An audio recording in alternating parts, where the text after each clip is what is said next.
პატივცემულ საზოგადოებამ ვაგრძელებთ ჩვენს ახალი გადაცემის განვითარებას.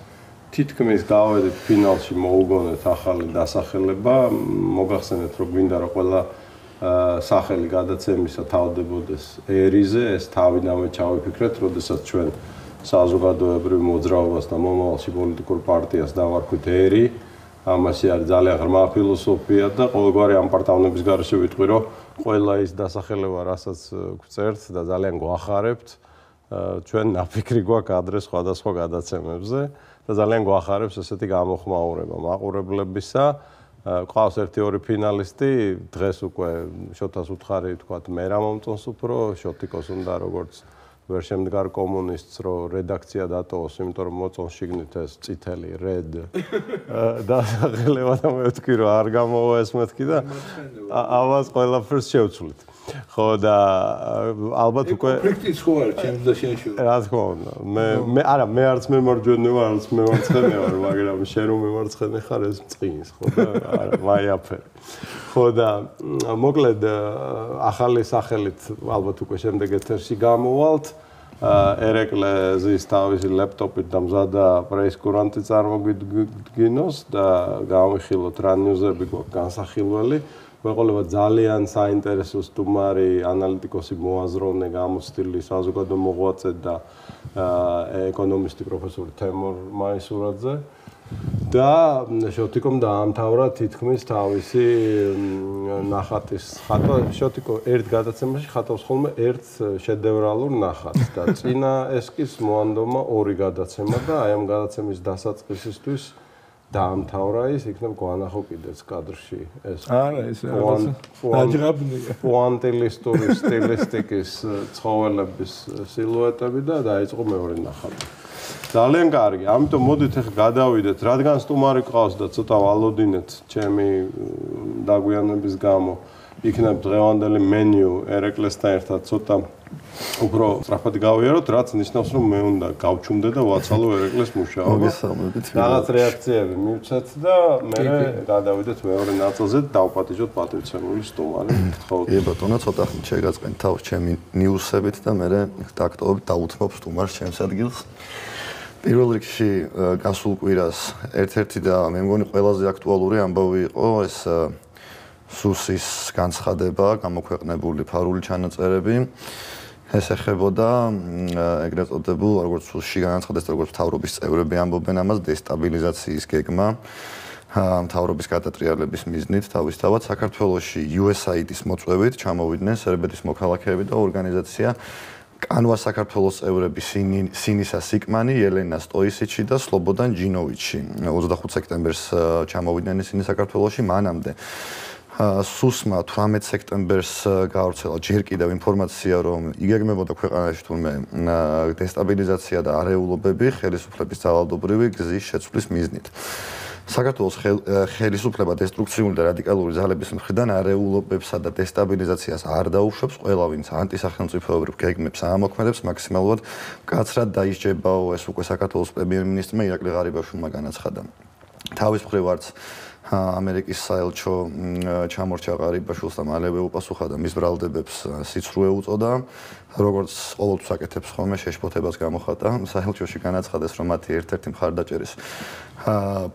მხარდაჭერის პროექტის მისამართით გამოთქმული ბრალდებები არის მცდარი USAID გულისხმობა, რა თქმა უნდა და არსებითად არასწორად ასახავს საქართველოსთვის შეერთებული შტატების დახმარების მიზნებს. საკითხს გამოეხმაურა ასევე კანვას საქართველოს, სადაც აღნიშნული იყო, რომ ზემოთხსენებული პირები საუბარია სიკმანზე, სტოისიჩზე და ჯინოვიჩზე იღებენ განათლებას და ავრცელებენ ცოდნას სტრატეგიული არაძალადობრივი კამპანიების შესახებ და შესაბამისად მათ არანაირი სახელმწიფო გადატრიალების გეგმა არ ქონიათ. ჩემ მხრიდან ვიტყვი, რომ რაც უფრო დაიცავს სუსი ჩვენს სუვერენიტეტს, მით უფრო დაიმსახურებს ჩვენ პატივისცემას და მხარდაჭერას. ეს ერთი და სხვა მრავალი დარწმუნებული ვარ, რომ მათ შეუძლიათ ყველაფრის გამოძიება, მათ შორის რატო გვემართება ჩვენ მოულოდნელი დაავადებები და რატო ხდება ის, რაც ხდება ქვეყანაში და აი ამ ნაწილს სუსისას, ანუ სუვერენისტულ, პატრიოტულ, ვაჟკაცურ ოფიცრობას ჩვენ სრულად უჭერთ ხარს როგორც სუვერენისტები რა ჩვენ სერბ ძმებს შეეხება მე ძალიან ბევრი მეგობარი მყავს მართლმადიდებლურ კონსერვატიულ ტრადიციონალისტურ სერბეთში მიწვეულიც ვიყავი სერბეთის პარლამენტში ოჯახური და ტრადიციული ღირებულებების დაცვის კონფერენციაზე და გამოვედი მათ პარლამენტში სიტყვით გადავცემ ამ სერბი ლიბერალისტების სახელებს ჩვენ სერბ მეგობრებს და როდესაც ისინი დაბრუნდებიან მათ დახვდებათ შესაბამისი რეაქცია თავიანთ სამშობლოში რომ რას დაეთრევით ქვეყანა ჩვენი ქვეყანა გვაქვს მისახედიო ყველა სერბს უდასტურებ ჩემ მეგობრობას და პატივისცემას ყველამ თავის ქვეყანას მიხედავს მე დავამატებდი რომ კოსოვო სერბეთია კოსოვო სერბეთია და მეტოხიაც სერბეთია გადავიდეთ მაშინ კიდევ ერთ მსუყე ამბავზე გასული კვირის და არა მარტო გასული კვირის ეს გაგრძელდება კიდევ რამდენიმე დღე საქართველოს პრეზიდენტ სალომე ზურაბიშვილის იმპიჩმენტის პროცედურის ფარგლებში საქართველოს კონსტიტუციის დარღვევის საქმეზე საკონსტიტუციო სასამართლოს ხდომის მეორე დღე მხარეებს შორის დებატებით დასრულდა მართველი პარტია ქართული ოცნების დეპუტატებმა საქართველოს პრეზიდენტის მიერ აგვისტოს ბოლოს და სექტემბერში საზღვარგარეთ შეხვედრების დროს ქვეყნის მთავარი კანონის დარღვევასთან დაკავშირებით საკონსტიტუციო სასამართლოს არჩევით 14 სექტემბერს მიმართეს მათი აზრით პრეზიდენტმა დაარღვია კონსტიტუციის ის მუხლი რომელიც ეხება უკვე მთავრობის თანხმობის გარეშე წარმოდგენილობითი უფლებამოსილების განხორციელებისა და საერთაშორისო მოლაპარაკებების წარმართვის აკრძალვას მართლ პარტიას, რომელმაც სარჩელი შეიტანა სასამართლოს ხდომაზე წარმოადგენდა პარლამენტის 4 დეპუტატი, ქართული ოცნების თავმჯდომარე, ქართული ოცნების ლიდერი ირაკლი კობახიძე, იურიდიულ საკითხთა საპარლამენტო კომიტეტის თავმჯდომარე ანრი ოხანაშვილი და დეპუტატები კახიანი, გიორგი და თენგიზ შარმანაშვილი. მოსამართლეთა კითხვებს ძირითადად პასუხობდა ირაკლი კობახიძე. რომელმაც აღნიშნა, რომ პრეზიდენტმა მთავრობის ნდობა დაკარგა და ამიტომაც ვერ მიიღო ვიზიტების განხორციელებაზე თანხმობა. მისივე თქმით, პრეზიდენტი აღნიშნულ თანამდებობას საერთოდაც არ იმსახურებს. თავად პრეზიდენტმა საქმის განხილვაში უშუალოდ მონაწილეობაზე უარი განაცხადა, ხდომაზე კი მისი ინტერესები წარმოადგენს იურისტებმა თამარ ჩუგოშვილმა და მაია კოპალეიშვილმა. თავის მხრივ პრეზიდენტის წარმომადგენლები ამტკიცებდნენ, რომ ყველა დოკუმენტი ადასტურებს ფაქტს, რომ პრეზიდენტი ამ შეხვედრებს ატარებდა როგორც სამუშაო ფორმატში, არ აწარმოებდა მოლაპარაკებებს და არ ახორციელებდა სხვა პოლიტიკას, რომელიც მიზნად ისახავდა ხელისუფლების მიერ განსაზღვრული საგარეო პოლიტიკის კურსის რაიმე ცვლილებას და საუბრები ეხებოდა ზოგად საკითხებს. პლენუმი გადაწყვეტილებას მხარეთა საბოლოო დებატების დასრულების შემდეგ 14 ოქტომბრამდე მიიღებს და აქვე ფაქტი. პრეზიდენტისთვის იმპიჩმენტის გამოსაცხადებლად საჭიროა მინიმუმ 100 დეპუტატის თანხმობა. საპარლამენტო უმრავლესობას კი, რომელიც წარმოდგენილია ქართული ოცნებისა და ხალხის ძალის წევრებით, ამჟამად მხოლოდ 84 მანდატი აქვს. შესაბამისად, შესაძლოა ეს პროცედურა გართულდეს სამომავლოდ. მე მგონი მნიშვნელოვანი თემაა და ჩვენ განვიხილოთ. არა, აქვეც გამოვეხმაურებ მოკლედ 2021 წელს, როდესაც გიორგობას მარიოტ ოტელში, სასტუმრო მარიოტში თქვით, რომ ვაფუძნებთ საზოგადოებრივ მოძრაობა ერის, მაგ დღიდან 6 მაისიდან 10 დღის თავზე ალექსანდრეს ბაღში მოვახდინეთ მისი საზოგადოების წინაშე წარდგენა ბაღში, ზღვა ხალხში და სხვათა შორის ჩემი უშიშროების თანამშრომლებს მიარჩნიათ, რომ შესაძლოა მან მოხდა ჩემი დაავადება. და აი მაგ გამოსვლისას მე სულაც არ მიხარია ეს მივმართე ქალბატონ სალომეს, რომელიც ბაღის გაღმა ცხოვრობს, მოწოდებით რომ გადამდგარიყო და გავარფრთხილე რომ სანამ ბოლომდე არ შეგირცხვენიათ თავი ქვეყნის წინაშე შეისმინეთ მეთქი ჩემი ეს მოწოდება. ძალიან მიხარია რომ მართალია როგორც ყოველთვის კატასტროფული დაგვიანებით, მაგრამ 2 წლის მერე ქართული ოცნებაც ამ მორიგი თავისი დასრულის გაწმენდას ცდილობს და მივიდა ზუსტად იმ დასკვნამდე, რა დასკვნამდეც მივიდა ჩვენი მოსახლეობის აბსოლუტური უმრავლესობა იმ მარტივი მიზეზის გამო, რომ ეხლა რაღაც პირადი იმის გარეშე ამ ქალბატონის ნამი ის არ არის ღირსეული პრეზიდენტი, ის არ ესარჩლება ჩვენი ქვეყნის სუვერენიტეტს, მისი ხალხის ინტერესებს და თან სოფლიოში გვარცხენს ჩვენ. ამიტომ ახია ოცნებაზე რომ იქამდე მიიყვანა სიტუაცია, რომ ვერ მოაგროვებს ახლა ამასი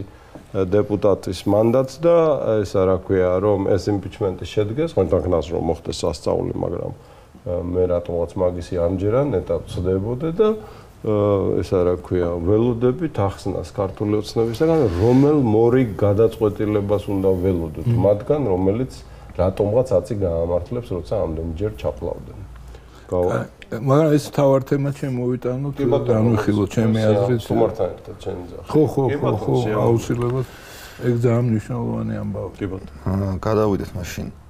სანამ უცხოეთზე გადავალთ ერთი საინტერესო ამბავი, რუსეთი ოკუპირებულ აფხაზეთში შავი ზღვის სანაპიროზე სამხედრო საზღვაო ძალების ბაზირების ახალი მუდმივი პუნქტის შექმნას გეგმავს. შესაბამისი შეთანხმება რუსეთსა და აფხაზეთის სეპარატისტულ რეჟიმს შორის უკვე ხელმოწერილია. ამის შესახებ რუსული გამოცემა იზვესტიასთან ინტერვიუში ოკუპირებული აფხაზეთის დე-ფაქტო პრეზიდენტმა ასლან ბჟანიამ განაცხადა. ბჟანიას თქმით, საზღვაო ბაზა ოჩამჩირეში უახლოეს პერიოდში განთავსდება. მან ასევე აღნიშნა, რომ მოსკოვისა და სოხუმის სამხედრო ტექნიკური თანამშრომლობა მიმართულია რუსეთსა და აფხაზეთის თავდაცვის უნარიანობის გაზრდაზე. როგორ გამოვტოვოთ ახლა ეს მოკლედ ვიტყვი ხოლმე. ეს არის ანდა ახლა იმასავით წვიმაც ბიძინას დავაბრალო, მაგრამ ეს არის პირდაპირ შედეგი 11 წლის განმავლობაში ქართული ოცნების ხელისუფლებაში ყოფნისა და რუსეთთან დიალოგის არ წარმოებისა, რაც უფრო დიდხანს არ ვაწარმოებთ ჩვენს ჩრდილოელ ოკუპანტთან, მეზობელთან დიალოგს, მით მეტი სამხედრო ბაზა აშენდება ჩვენს ძირძვალ ტერიტორიებზე და მით უფრო ჩაიკეტება ეს თემატიკა ჩვენთვის. ნუ თუ ცხადი არ არის. იმიტომ რომ არც იმით რა ქვია, შავლების ჩახტით, არც ჰალსტუხების ჭამით და მიწაზე ხოხიალით არაფერი არ გამოვა, ანუ ლაჩრული მათი გინებით და მერე ფორთხიალით მიწაზე და არც კუკუ დამალობანით. რჩება მესამე ერთადერთი სტრატეგია, რომელიც გულისხმობს პირდაპირ დაждდომას, პრობლემის მოგვარებას, ეგრეთ წოდებული ჩვენი სტრატეგიული ესა რა ქვია, პარტნიორების გარეშე. პირდაპირ აი დიალოგი დაუძინებელი მეგობრების გარეშე. ამას თუ არ ვიზავთ, ეს გაგრძელდება. ეს არის შედეგი ქართული ოცნების ცდარი უხერხემლო საგარეო პოლიტიკის. მეტი რაღაცის თქმა მე ამასთან დაკავშირებით. მგონი ეგ თემა მეტ გავრცობას არ იმსახურებს და ძალიან სამწუხაროა. გადავიდეთ მას შემდეგ თემაზე, რომელიც ეხება უკრაინას და ამერიკის შეერთებულ შტატებს. პენტაგონმა ამერიკის შეერთებული შტატების კონგრესი გააფრთხილა, რომ მათ უკრაინაში გაგზავნილი იარაღის შესაცვლელად სახსრები ეწურებათ. მედიის ცნობით პენტაგონმა ამის შესახებ კონგრესის ლიდერებს წერილობით უკვე მიმართა. შეერთებული შტატების თავდაცვის მდივნის მოადგილე საფინანსო საკითხებში ეს არის მაიკლ მაკკორდი, მან განაცხადა, რომ პალატისა და სენატის ლიდერებს განუცხადა, რომ იმ 26 მილიარდიდან, რომელიც კონგრესმა უკრაინისთვის მიწოდებული იარაღის აღსატენად გამოყო, ახლა მხოლოდ $1,600,000 დარჩა.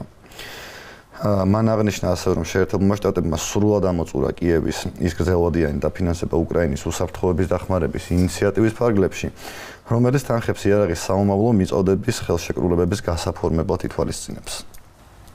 მაგას მორე გაფიორასთან გვაქვს საქმე, იმიტომ რომ ქვეყანა, რომელიც ფულს ბეჭდავს რამდენსაც უნდა და სავალდებულო სარეზერვო ვალუტის სახით თავსოფლიოს აძალებს მას, არ შეიძლება გაუთავდეს ეგეთი ფული. ამიტომ საქმე გვაქვს ალბათ აღიარებასთან, რომ კონტრშეტევა ცუდად წავიდა, შეაკლეს 9,5 საწყალი უკრაინელი ვაჟკაცი და დაღუპეს ქვეყანა და ჩემი აზრით ეს კავშირში არის შიდა საარჩევნო პერიპეტიებთან, რომლებიც სულ უფრო აქტუალური ხდება ამერიკაში. რესპუბლიკელების რეიტინგი იზრდება, ტრამპის რეიტინგი პრაიმერის შიგნით არის, როგორც ბრაიან ბრაუნთან საუბრობდით, უალტერნატიო.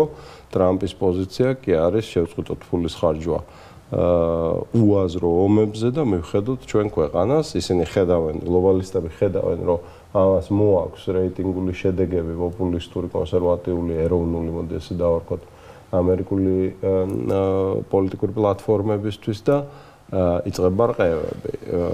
მე ისევე როგორც ყველას, ვინც საგონზეა, ერთ-ერთი სურვილი მაქვს, რომ ეს ომი შეწყდეს რაც შეიძლება მალე და ამის ერთადერთი სწორი გზა არის, რა თქმა უნდა, ამერიკის დაფინანსების შეჩერება და ამის შედეგად რუსული ასე ვთქვათ, საპასუხო აგრესიის შეჩერება. აი ამ ორი ფაქტორის შეჩერება გამოიწვევს იმას, რომ უკრაინელი ვაჟკაცები აღარ დაიხოცებიან დღეში 1000 კაცის ოდენობით და აღარც რუსები, ხო და იქნებ მშვიდობას გაუჩნდეს შანსი.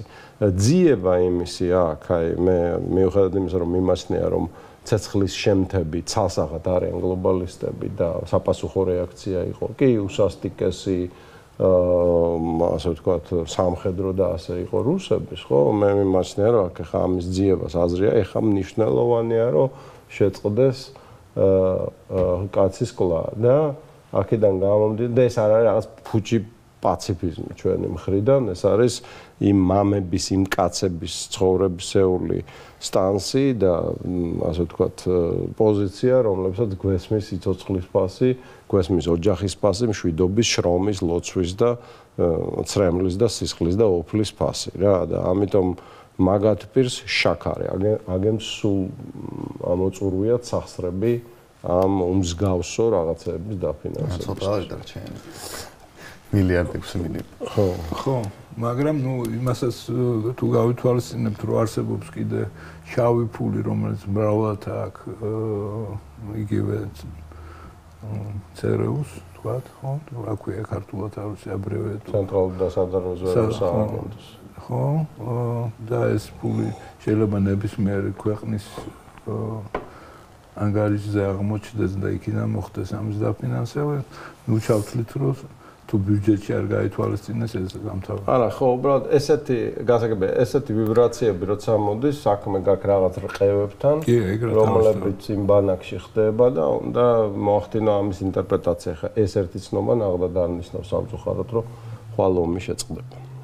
აი, შემდეგი. თურქეთში გადავინაცვლოთ, სადაც შინაგან საქმეთა სამინისტრომ ანკარაში მომხდარი აფეთქების შემსრულებლების ვინაობა დაადგინა. სამინისტროს ინფორმაციით პარლამენტისა და შინაგან საქმეთა სამინისტროს შენობებთან ტერორისტული აფეთქება ვინმე ოზკან შაჰინმა და ჰასან ოღუზმა განახორციელეს, რომლებიც ქურთისტანის მუშათა პარტიის წევრები იყვნენ. როგორც მედია წერს, თავდამსხმელების ვინაობის დასადგენად დნმ-ის ანალიზი გახდა საჭირო, რადგან ერთ-ერთმა პირმა შენობის შესასვლელთან თავი აიფეთქა. ანკარაში თურქეთის პარლამენტისა და შინაგან საქმეთა სამინისტროს შენობებთან აფეთქება 1 ოქტომბერს მოხდა. უსაფრთხოების გენერალური დირექტორატის შესასვლელს დანაღმული კომერციული ავტომობილი მიუახლოვდა და მანქანაში მყოფმა ერთმა თავდამსხმელმა ადგილზე თავი აიფეთქა. მოსამზიმრად ყველა დაღუპულებს ტერორიზმს აქვს თავისი საფუძვლები თითოეულ შემთხვევაში, როგორც წესი ეს არის ან ადგილობრივი, ვთქვათ, უმცირესობების წინააღმდეგობა იმ სახელმწიფოს პოლიტიკის მიმართ, რომელსაც ისინი არ ეთანხმებიან, ან გლობალისტების დაფინანსება. ხშირად ეს ორი არის ერთად. კარგად არის ცნობილი, რომ ქურთი ერის საერთოდ როგორც ფენომენის პრობლემა არის უნიკალური, იმიტომ რომ ეს არის მთელ მსოფლიოში ერთ-ერთი ყველაზე დიდი ერი, რომელსაც საკუთარი სახელმწიფო არ გააჩნია, 40 მილიონი კაცის ოდენობით და ცხოვრობს 4 სახელმწიფოს მიჯნაზე, საზღვარზე, ერაყი, თურქეთი, ირანი და სირია. და როგორც კი ჩვენ შევხედოთ თურქეთში ან სხვა ქვეყნებში ქურთი ნაციონალისტების გააქტიურების სინუსოიდას ან დინამიკას, იგი საკმაოდ კომფორტულად ემთხვევა ხოლმე როგორც წესი გლობალისტების პრეტენზიებს ან ცდილობებს ამა თუ იმ სახელმწიფოს ხელისუფლების მათთან გაურჩებისა. ეხლა მე პირდაპირ აქ ვერავის ვერ დავდებ ბრალს, იმიტომ რომ ამის მტკიცებულებები არ მაქვს, მაგრამ ეს არის უღრმესი პრობლემა თურქეთის სახელმწიფოსთვის, რომელიც არის ჩვენი მეზობელი სახელმწიფო და რომელთანაც რა თქმა უნდა ჩვენ რაც უფრო დაალაგებული და კეთილმეზობლური ურთიერთობები გვექნება, მით უფრო კარგი იქნება. ეს არის ერთ-ერთი ეგზისტენციალური რისკი და სულაც არ მიკვირს, რომ პრეზიდენტ ერდოღანის მმართველობის ხანაში, რომელიც არის უაღრესად ძლიერი თურქი ლიდერი, ასეთი ინციდენტები ხდება, შესაძლოა იმ ძალებთან კოორდინაციით, რომლებიც არ ეთანხმებიან პრეზიდენტ ერდოღანის პოლიტიკას. აი, ახლა შემდეგზე გადავიდეთ, მე მგონი ეს რაღაცა გავეცით პატარა მოკლე პასუხი. პოლონეთმა კიევში გამართულ თავდაცვითი მრეწველობის ფორუმზე მიწვევა ერთ-ერთმა პირველმა მიიღო, თუმცა ქვეყანას ღონისძიებაში მონაწილეობა არ მიუღია. ამის შესახებ პოლონურ მედიასთან ინტერვიუში პოლონეთში უკრაინის ელჩმა ვასილი ზვარიჩმა განაცხადა. ჟურნალისტმა დიპლომატს კითხა კიდეს თუ რატომ არ იმყოფებოდა პოლონეთის წარმომადგენელი კიევში თავდაცვითი ინდუსტრიის წარმომადგენელთა შეხვედრაზე, მან კი კითხვის ავტორი პოლონურ მხარესთან გადაამისამართა.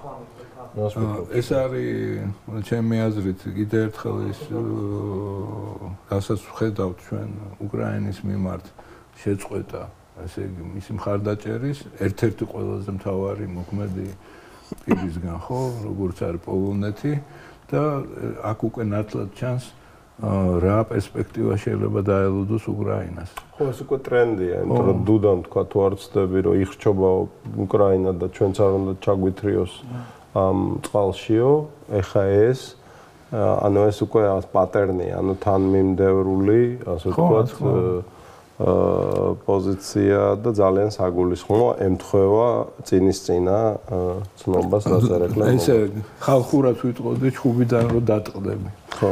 ახლობით მაგას აკავს და ეს ბოლო ის იყო მე დავანტებ ერთ ნიუს მე მგონი შენც იცი ეს და ეს განვიხილოთ ჩემი აზრით რა მე მგონია რომ აუცილებელია ამის თქმა რომ ძალიან ცინიკური რამე მოხდა დღეს გავიგე მე ეს რომ მრავალშვილიანი ოჯახებისთვის კონტრაცეპტივები დაურიგებიათ საქართველოში ამ რაღაც ეგიდით რომ ვითომ ეთყობა მაგითი უნდა შეამცირონ ჩვენ არ მეგვიღია ჩვენ მრავალშვილიანი ოჯახი გყავს და არავის არ მოუტანია ჩვენთან ხო შეგვიძლია დარეკოს ჯანდაცვის სამინისტროში და ხო ეს საერთოდ ამაზრზენი ფაქტია უფრო ფართო ფაქტია 2 დღის წინ ჩატარდა კონფერენცია კიდევ უფრო ამოწყდით ქართველებო ასე დავარქმევდი ხო მონაწილეობდა მთავრობა ჯანდაცვის მინისტრის მოადგილე აფინანსებდა და იქ თქვენს რა კარგად მიდისო და წუხდნენ რომ აინცო ესე იგი ქალები ბოლომდე აბორტებს ვერ იკეთებენო და იმიტომ რომ ზეწოლის ქვეშ არიანო და ესა რა ქვია უნდა გავაძლიეროთო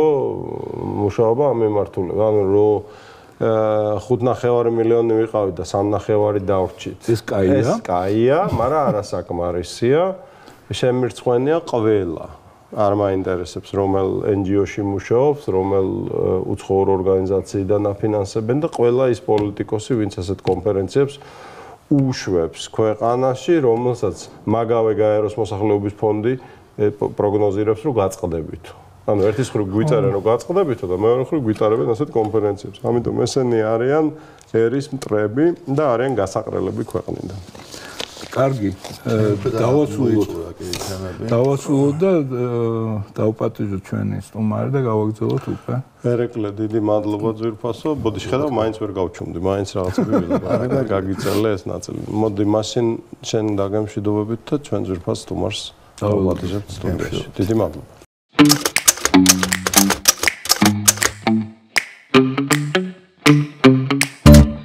გამარჯობა კიდევ ერთხელ პატრიცემულ საზოგადოებო გადავედით მეორე ნაწილში ჩვენი გადაცემისა სტუმრად ყავს ბატონი თემურ მაისურაძე გამარჯობა ბატონო თემურ მადლობა რომ მოგბრძანდით წინა პირველ ნაწილში ერეკლე ღიტალიშვილმა წარმოგვიდგინა ესეთი პრეისკურანტი აქტუალური ახალი ამბებისა თუ საქართველოს შიგნით თუ საერთაშორისო არენაზე და მე და შოთიკომ რაღაც ყურადღება მივაქციეთ იქიდან სამს და იქნებ შოთიკო გითხრა თუ შეიძლება ეს სამი რა არის და გავიხილოთ თავისუფალ ფორმატში. თქვენ რო იცოდეთ, ესე იგი პირველი ჩემი აზრით ძალიან მნიშვნელოვანი თემა არის ეს ჩხუბიდან გასვლა დავარქვით ამას დატყდომას ჩვენ ესეთი კულტურის სლენგით რო იყოს ანუ ამერიკის განცხადება რომ ვეღარ დააფინანსებს პოლონეთის არ მონაწილეობა ამაში თან ნაცვლად ჩანს და კიდე ბევრი ფაქტორებია როდესაც ჩვენ ვხედავთ რომ ხდება ამ კონფლიქტიდან გასვლა იმ მთავარ პირების რომლებმაც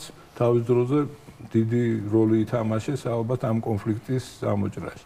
მეორე თემა არის ეს ასე ვთქვათ ეს მე დავარქმევდი სუროგატი იმპიჩმენტი რომლის ფინალი ყველა მისის ხო არის ეგეთი კაბუკის თეატრში არის ეგეთი თემა რომ კაცი რო გამოვა პერსონაჟი, ხო, მას კოსტიუმზევე ეტყობა, როგორ დაამთავრებს ამ ისტორიას.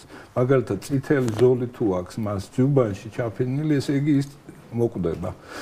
წინასწარ იცი ფინალი ამ ამბის, ესეთი რამე, ესე იგი ეს იმპიჩმენტი, სუროგატი იმპიჩმენტი და მესამე თემა, რომელიც ჩვენ ყველაზე მეტად გვაწუხებს მე და ლევანს და თქვენს ალბათ, ეს გაუთავებელი შეტევა ჩვენ დემოგრაფიას. მე მგონია, რომ ეს თემა ალბათ ერთ-ერთი ყველაზე მთავარია და აი ამ კითხვებით დავიწყოთ და ამის განხილვა დავიწყოთ და ბედნიერება რომ თქვენნაირი კაცი არის ჩვენთან.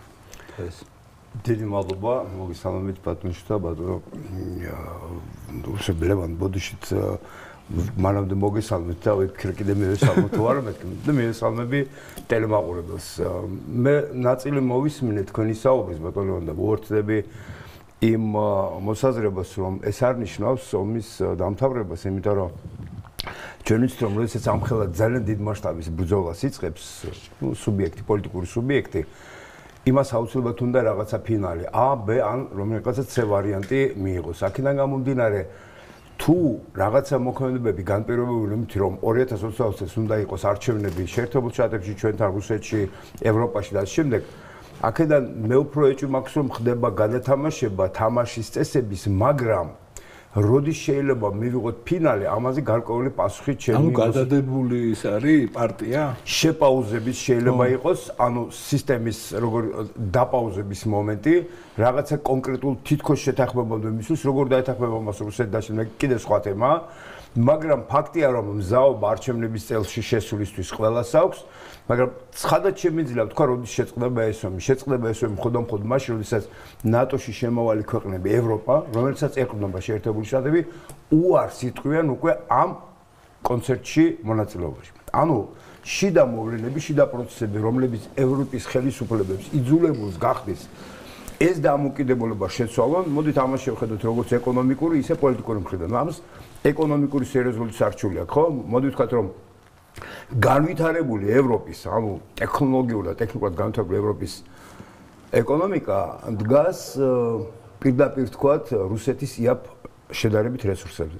თუ ჩვენ წარმოვიდგინოთ, რომ რუსეთიდან მას რესურსები აღარ აქვს, კითხვა საიდან შეიძლება შეიტანო რესურსები, ურთულესი თემა ჩნდება, ხო? თუ ჩვენ შევხედავთ მეორე უდიდეს კონკურენტს, რომელსაც ჩვენ ჩინეთს ვეძახით, რომელსაც ტექნოლოგიების დონეც მაღალი აქვს, რესურსებიც აქვს და მით უმეტეს თუ რუსეთის რესურსების მეშვეობით ის კიდევ უფრო განავითარებს მრეწველობას. აქ უკვე ევროპის კონკურენტუნარიანობა და ეგრეთ წოდებული ეკონომიკური მაღალი დონე უნდა ჩავთვალოთ ჩაფლავდება. ეს ესმის ყველას ევროპაში, ვინც კონკრეტულ ბიზნესს ეწევა. მეორე მხრივ სერიოზული დაძაბულობა იმ კლასის, დაკავებული კლასის მხრიდან, რომელსაც სამუშაო ადგილები ეკარგება, ხვალინდელი დღის პროგნოზი აღარ შეუძლია, ის გარანტირებული მშვიდობიანი ევროპა აღარ აქვს და კითხვა რატომ ვარ მე ამ მდგომარეობაში იქ რომ უკრაინას უნდა ნატოში შემოსვლა პრინციპში მარტივად პასუხობენ ამ შეკითხვას გაუგებარია მე რატომ უნდა დავხარჯო ჩემი ფული ჩემი რესურსი თუნდაც ადამიანური აქედან გამომდინარე პოლონეთის ქცევას ჩვენ ვხედავთ ევროპაში სხვა სახელმწიფოების ქცევებს ჩვენ ვხედავთ ჩვენ პრინციპში თავიდან ცნობილი იყო ხო უნგრეთი ძალიან გამოყოფილი კი ეს თავიდანვე ცნობილი იყო და რადგან ჩვენ ახლა პრინციპში მოდით საქართველოს ყოველთვის პატრიოტიზმით ეკეთებოდა ევროპის კულტურას და მაგრამ მათი კონკრეტული სახელმწიფოების ტრადიციებს და კულტურებს მაგრამ ევროკავშირი მთლიანობაში რა ღირებულებებზე დგას ხომ ჩვენთვის გაუგებარია რა ღირებულებაა ხო დაუმთავრებელი ბაბილონის გოდოლის არქიტექტურის ანუ ევროკავშირის სათაო ოფისი ბრიუსელში ფასში რომ ნახოთ ცოტა ზევიდან არქიტექტურულად განზრახ არის აშენებული როგორც დაუმთავრებელი ბაბილონის გოდოლი. ანუ თავის სიმბოლიკაში ის უკვე არის ღმერთის საწინააღმდეგო. ეს არის ესეთი შუშის შენობა, ცოტა ჩამონგრეული კოშკებისა ბაბილონის გოდოლის. ანუ აი ამ ჟესტით ევროკავშირის ავტორები ამბობენ რომ ის რაც ბიბლიაში წერია, რომ ადამიანი უნდა გაუთავხედდეს, გაუტოლდეს ღმერთს და ღმერთისთვის ეს არის საძაგელი, კაცთა შორის მაღალი საძაგელი არის ღვთის წინაშე, ხო? და დაინგრა ზევიდან ქვევით ვექტორით, ჩვენ ამას მაინც ავაშენებთ. ამიტომ თქვენ ვატნოთემურ აბსოლუტურად სწორად თქვით, ჩვენ ტრადიციულ ევროპული ინდივიდუალური ქვეყნების კულტურებს დიდ პატივს ვცემთ. მიგვაცნია, რომ ღმერთის განგებაა, რომ ბაბილონის გოდოლის მოვლენების შემდეგ, რომლებიც ჩვენ მითად კი არ მიგვაჩნია, არამედ ისტორიულ ფაქტად, ღმერთმა ინება ჩვენი ერებად დაყოფა და მიგვაჩნია, რომ მეორე მოსვლამდე ღმერთის ნება, რომ ჩვენ ვიყოთ ერები, მაგიტო ვარ ჩვენც ერი, ხო? და ნებისმიერი მცდელობა, კომუნისტური იქნება ეს ფაშისტური თუ მით უმეტეს ლიბერალური, ამ ერების დაქვემდებარებისა რაღაცა საერთო ანტითეისტურ პროექტზე, ან ათეისტურ პროექტზე არის თავიდანვე განწირული ნებისმიერი ტრადიციონალისტისთვის. ამიტომ აბსოლუტურად გეთანხმებით, რომ ქართველები ისტორიულად პატივს ვცემთ გერმანელებს, ბერძნებს, ფრანგებს, იტალიელებს, ესპანელებს, მაგრამ არა ბრიუსელში მოკანალათებულ უსქესო, უტრადიციო და უოჯახო ბიუროკრატებს. ისევე როგორც პატივს ვცემთ რუსებს, მაგრამ არასდროს არ ვცემთ პატივს უჯიშო ბოლშევიკებს და ასე შემდეგ. კი ბატონო, აი თქვენ ახსენეთ სუვერენული საქართველოს როგორ გითხრათ, როგორც ღირებულებათა სისტემის კარგი ნიადაგი, სადაც შეიძლება ქვეყანა იყოს რეალიზებული, მას კონდეს არა ვალდებულებები სახელმწიფოებთან, არამედ თანამშრომლობის კონკრეტული სურვილები, ვისთან თანამშრომლობ, რატომ თანამშრომლობ, ვინ რომელ ნაწილშია შეიძლება ითქვას, მოდი ასე ვთქვათ, ჩვენთან არის ერთი სტრატეგიული პარტნიორი. ხო, შეიძლება სტრატეგიული პარტნიორი იყოს ვიღაცა უსაფრთხოების თვალსაზრისით, ვიღაცა, ვთქვათ, განსაკუთრებით მედიცინაში მიღწევების მიმართულებით, ვიღაცა სოფლის მეურნეობაში. კი და ამიტომ ეს ჩემი სუვერენული უფლება უნდა იყოს ვისთან, როგორი სტრატეგიული მიმართულებით ვითანამშრომლობ. შესაბამისად, იმ ევროპულ ღირებულებებში ეს სუვერენული, არა ევროკავშირული, არამედ სუვერენული ურთიერთობები, რომელსაც მე ვერავინ ვერასოდეს ვერ დამიშლის, სუვერენული საქართველო, მაგალითად გერმანიასთან თუ თანამშრომლობს, მაგალითად რომელიღაცა ჩარხების ან რაღაცა რობოტოტექნიკის მიმართულებით, სამეცნიერო რაღაცა მიმართულებით, პოლონეთში სულ სხვა მიმართულებით, ვინ მიშლის, ხო? კავშირში შეუსულად ვამბობ მე. ანუ ნებისმიერი კავშირში შესვლა ხომ ნიშნავს ბატონო, რომ მე კავშირის წესები უნდა მივიღო, რომელსაც დღეს არაცნობიერებს ადამიანი რამდენად უფრო ვალდებულებებია, ვიდრე უფლებების რეალიზება. ახლა გამახსენდა ძალიან ცნობილი ევროპული ანეკდოტი, ევროპა საერთოდ ძალიან გაღარიბდა ანეკდოტებზე, ბატონ თემური საუბრობდა ამ ინდივიდუალური ქვეყნების ავკარგიანობაზე. ლონდონში მომიყვენ ბრიტანელები, მოგეხსენებათ, კონტინენტალური ევროპის მიმართ ცოტა ცინიკურები არიან, მაგრამ აქ თვით კრიტიკაც იყო და ესეთი ანეკდოტი ჩვენ თეოლოგიურად არასდროს არ ვხუმრობთ სულიერების საკითხებზე, მაგრამ აქ იმედია ძალიან არ უკრეხელობ.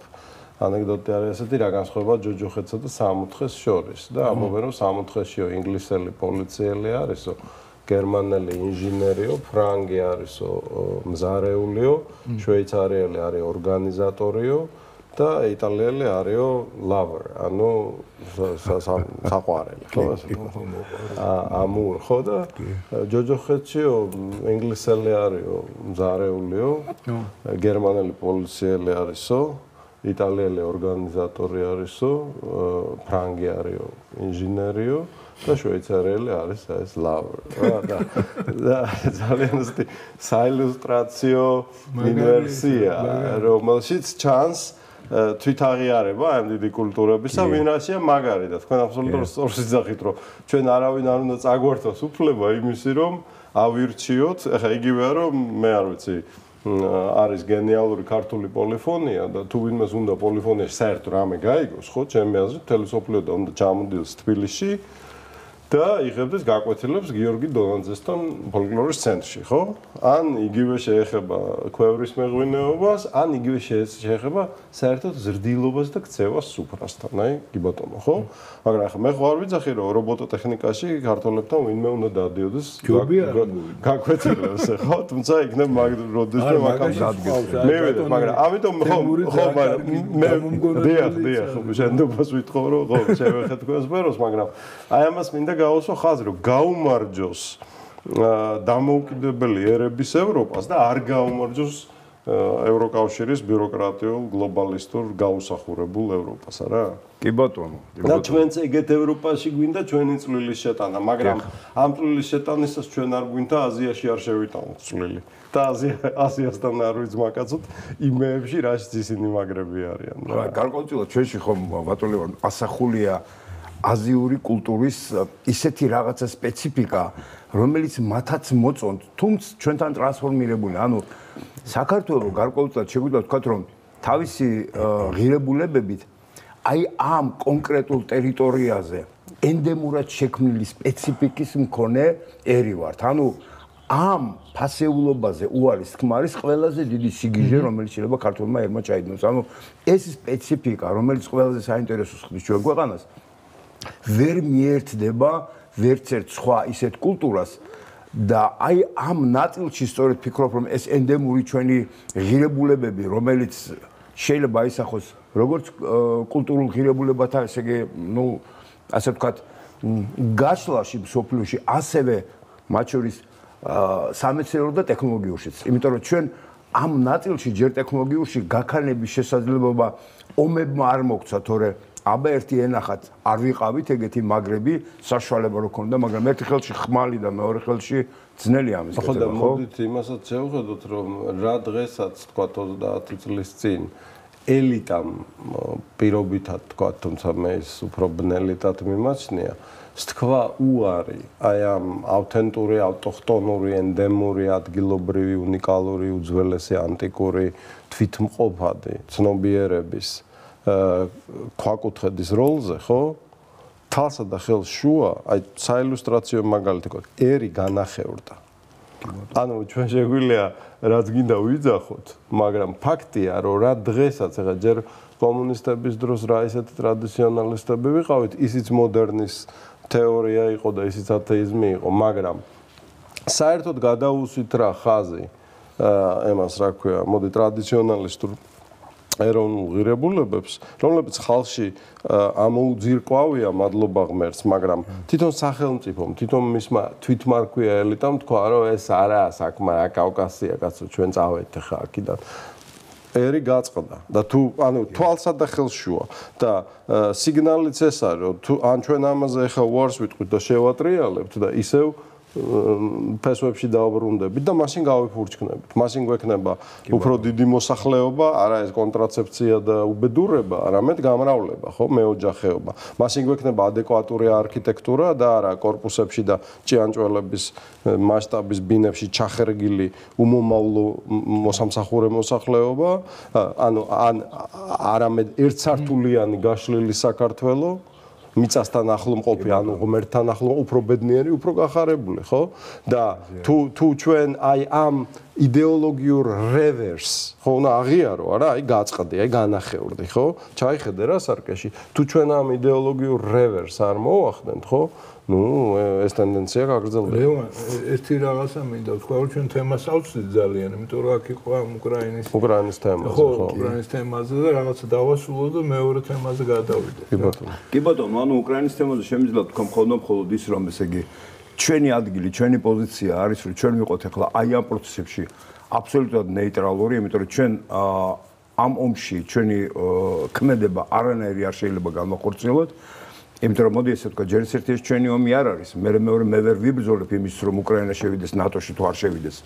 მესამე საერთოდ რისთვის ჭირდებოდა უკრაინაში ნატოს შესვლა, როდესაც 55 მილიონი სახელმწიფო ხარ, შენ გაქვს შენი სამხედრო მრეწველობა, ერთ-ერთი უზარმაზარი ხარ უკრაინაში, იმას ევროპის ტერიტორიაზე და არაფერი არ გჭირდება. ანუ აქვე ჩანს, რომ შენზე ზეგავლენა მოახდინეს, შენ ჩაგითირეს ამ ომში. ამიტომ ყველა რესურსი ევროპის იქნება გამოყენებული, ვიდრე ევროპის მანქანა თვითონ იტყვის უარს ამ ომში მონაწილეობაზე. ამერიკა შეეცდება ის რომ ახლა თვითონ დაფინანსებაზე უარი თქვა, ყველაფერს ნახავს იმის რომ ეს პროცესი არ გაჩერდეს და როდესაც ეს მანქანა გაჩერდება, ევროპა მიხვდება რომ ესე არ შეიძლება ევროპის რესურსები როგორც ადამიანური, ისე ფინანსური და შემი იყოს გამოყენებული გაუგებარი ომის მიმართულებით, მაშინ გახდება უძლური შეერთებული შტატების რო იტყვიან შავრაზმელების მიზნების სტოპი რომ იტყვიან შეჩერების მომენტი მხოლოდ მაშინ დადგება. ანუ განუხორციელებელი სურვილი ხელში ჩაიგდოს რუსეთი მთელი სახელმწიფო თავისი რესურსები, თავისი ყველაფერი, ხო? საბოლოო მიზანი ხომ ეგ არის რუსეთის განადგურება, ამიტომ ცეცხლის დანთება სულ ერთია რომელი მხრიდანაც არ უნდა ხდებოდეს, ვინც არ უნდა უკეთებდეს, ჩვენ ვიცით ერთი რამე, ხო, საიდანაც გინდა შევუკეთოთ, ეს ყოველ შემთხვევაში ცეცხლი მატულობს. არ აქვს მნიშვნელობა, აქეთ გადმოიწევს ეს ცეცხლი თუ იქით გადაიწევს. ერთადერთი გზა არის ის, რომ ცეცხლს როგორ უნდა მოვიქცეთ, ვიცით, ხო? და ამ ხანძრის ჩაქრობა სუვერენ საქართველოს ვერანაირი მიმართულებიდან, უпростоოდ არანაირი მიმართულებიდან არ შეუძლია. ამიტომ უნდა დაველოდოთ ახლა როგორ იქნება ნატოს იმ წევრების რეაქციები, რომელიც ასევე უახლოვდებიან არჩევნებს, მაგრამ შეერთებული შტატებისთვის ეს არის პროცესი, რომელიც რაღაც შედეგამდე უნდა გაიყვანოს და ვიდრე რომელიღაცა უკრაინელი, თუნდაც ის ბოლო უკრაინელი ჯერ კიდე ავტომატიდან ისვრის, მანამდე ის შეიძლება რომ ესომი შეინარჩუნოს. აი ეს არის ჩემი პასუხი. დიდებული ერთ რეპლიკას ან კითხვას ან კომენტარს გავაკეთებდი, რომ ჩემი აზრით მთელი ეს კონსტრუქცია, რაც თქვენ აღწერეთ ბატონო თემურ, რაღაცნაირად გულისხმობს დაშვებას, რომ ევროპას ან აქვს, ან შეძლებს აღიდგინოს, მე გულისხმობ დასავლეთ ევროპის ინდივიდუალურ ქვეყნებს, თქვათ ისეთ ცენტრალურ ქვეყნებს, როგორიც არის კონტინენტური ევროპის ორი ლოკომოტივი, გერმანია და საფრანგეთი, აღიდგინონ ავტონომიურობა, ან სუვერენულობა, ან უფლება გაებრიქონ და თავიანთი სიმართლე ამტკიცონ, რომელი უფლებაც მათ დიდი საამლო ომის მერე ჩამოერთვათ, როდესაც მოხდა მათი დე-ფაქტო დესუვერენიზაცია, ვიცით რომ ათობით სამხედრო ბაზა დგას ამერიკული ევროპაში, დასავლეთ ევროპის ლიბერალიზაცია და ანტიტრადიციული დეგენერატიზაცია უკვე დეგენერაცია 60-70 წელს ითვლის, თვალწინ გვაქვს ავტორიტეტული, ავტონომიური, ასეთი ხოშიანი ჯიგარი ევროპული პოლიტიკოსების კლასის ეროზია და უსახო ჯამბაზების წინ წამოწევა, ხო? ანუ ეს ამას ყველა აღიარებს, რომ თქვათ, რაც უფრო უკან მივდივართ 1945 წლისკენ, მით უფრო შთამბეჭდავი პოლიტიკური ლიდერები ყავს თითოეულ ამ ქვეყანას, ხო? და ანუ ის რომ ეს დაძალება ხდება, აგერ თვალწინა უფეთქეს ერთ-ერთი გაზის მილი და ხმავე რა მოუღიათ, გამოძიება ვერ ჩაუტარებიათ. იმის ფონზე რომ პრეზიდენტი თვითონ იძახდა ბაიდენი რომ აგიფეთქებთ, ხა ამაზე მეტი ცირკი რა გინდა. ხო და აი ალბათ საინტერესო საკითხი არის რა უნდა მოხდეს ისეთი რომ ევროპელებმა ისევ შეძლონ ხმის ამოღება აი ამ ტოტალური კაბალას ქვეშ, ტოტალური ჟარგონი რო ვიხმაროთ ამერიკელების მხრიდან მათი დაჩმორების ფონზე რა უნდა ანუ ეს რა არის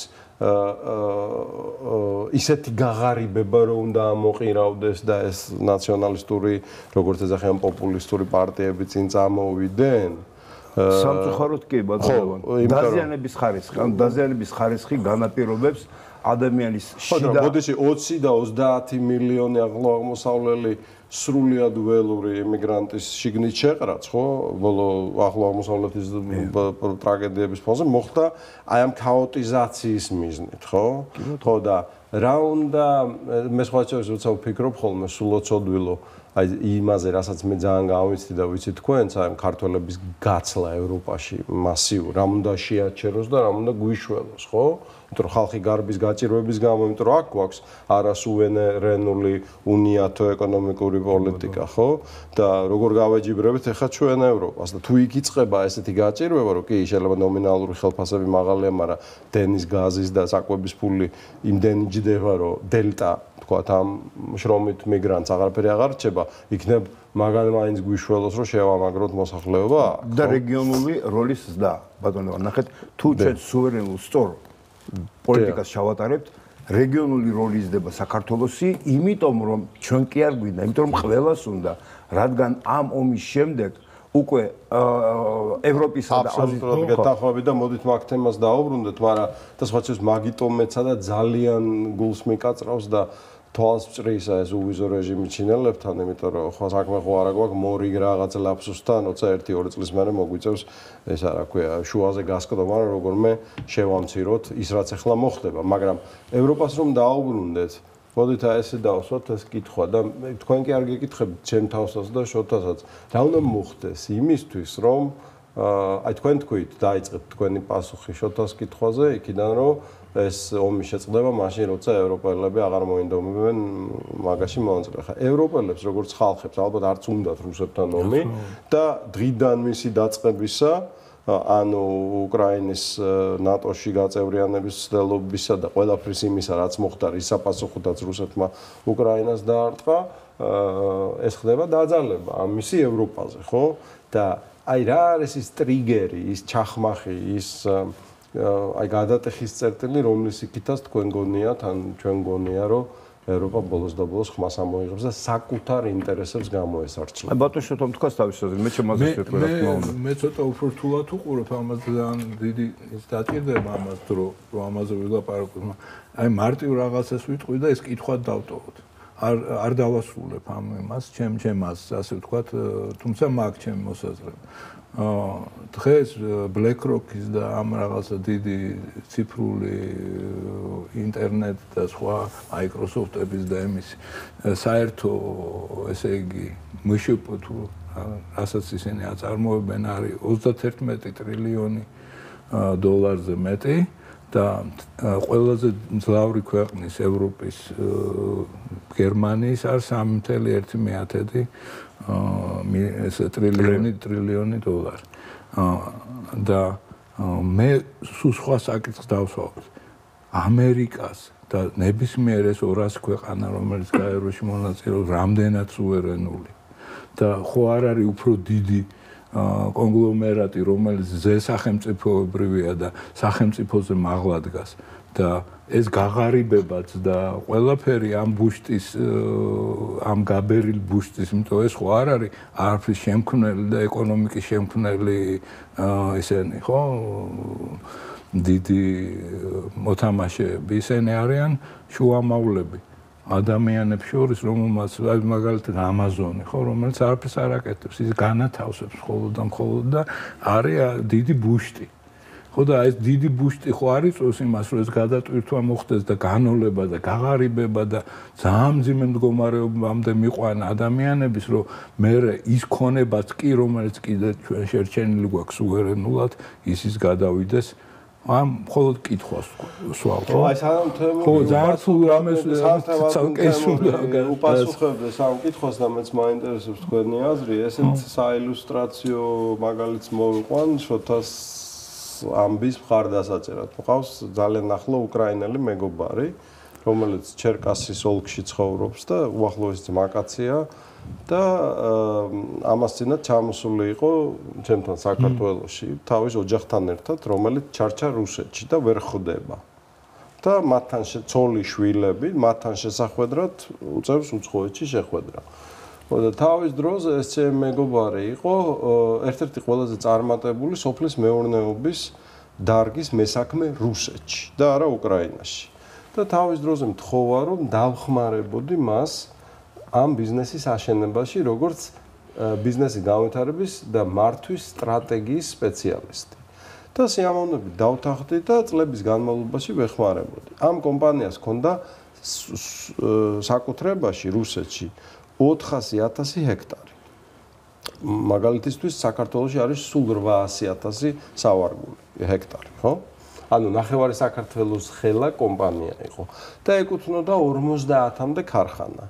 ძირითადად ჭარხლისაგან შაქრის წარმოებაში და ელევატორები და ფქვილის საფქვავი, ასე ვთქვათ, ხორბლის ელევატორები და ფქვილის საფქვავი. გარდა ამისა ქონდა მეწარმე იყო დიდი, ანუ და მიყვებოდა რომ კაცო რა არისო, აი სულ გვიჭირსო, ხო, ვითომ ამ ხელა კომპანია ავაშენეო და ესა რა ქვია, ფულსო, შოულობსო, ტრაქტორისტიო, ვინცო ჩემ მინდვრებში მუშაობსო, არისო გაჭირვებულიო. მეო სულ გაწამაწიაში ვარო, იმიტომ რომ სულ გაჩხერილი ვარ ამ ლიბერალური პოსტ საბჭოთა კაპიტალისტური რუსეთის ბანკების ხელში, სულ ვალებში ვარო.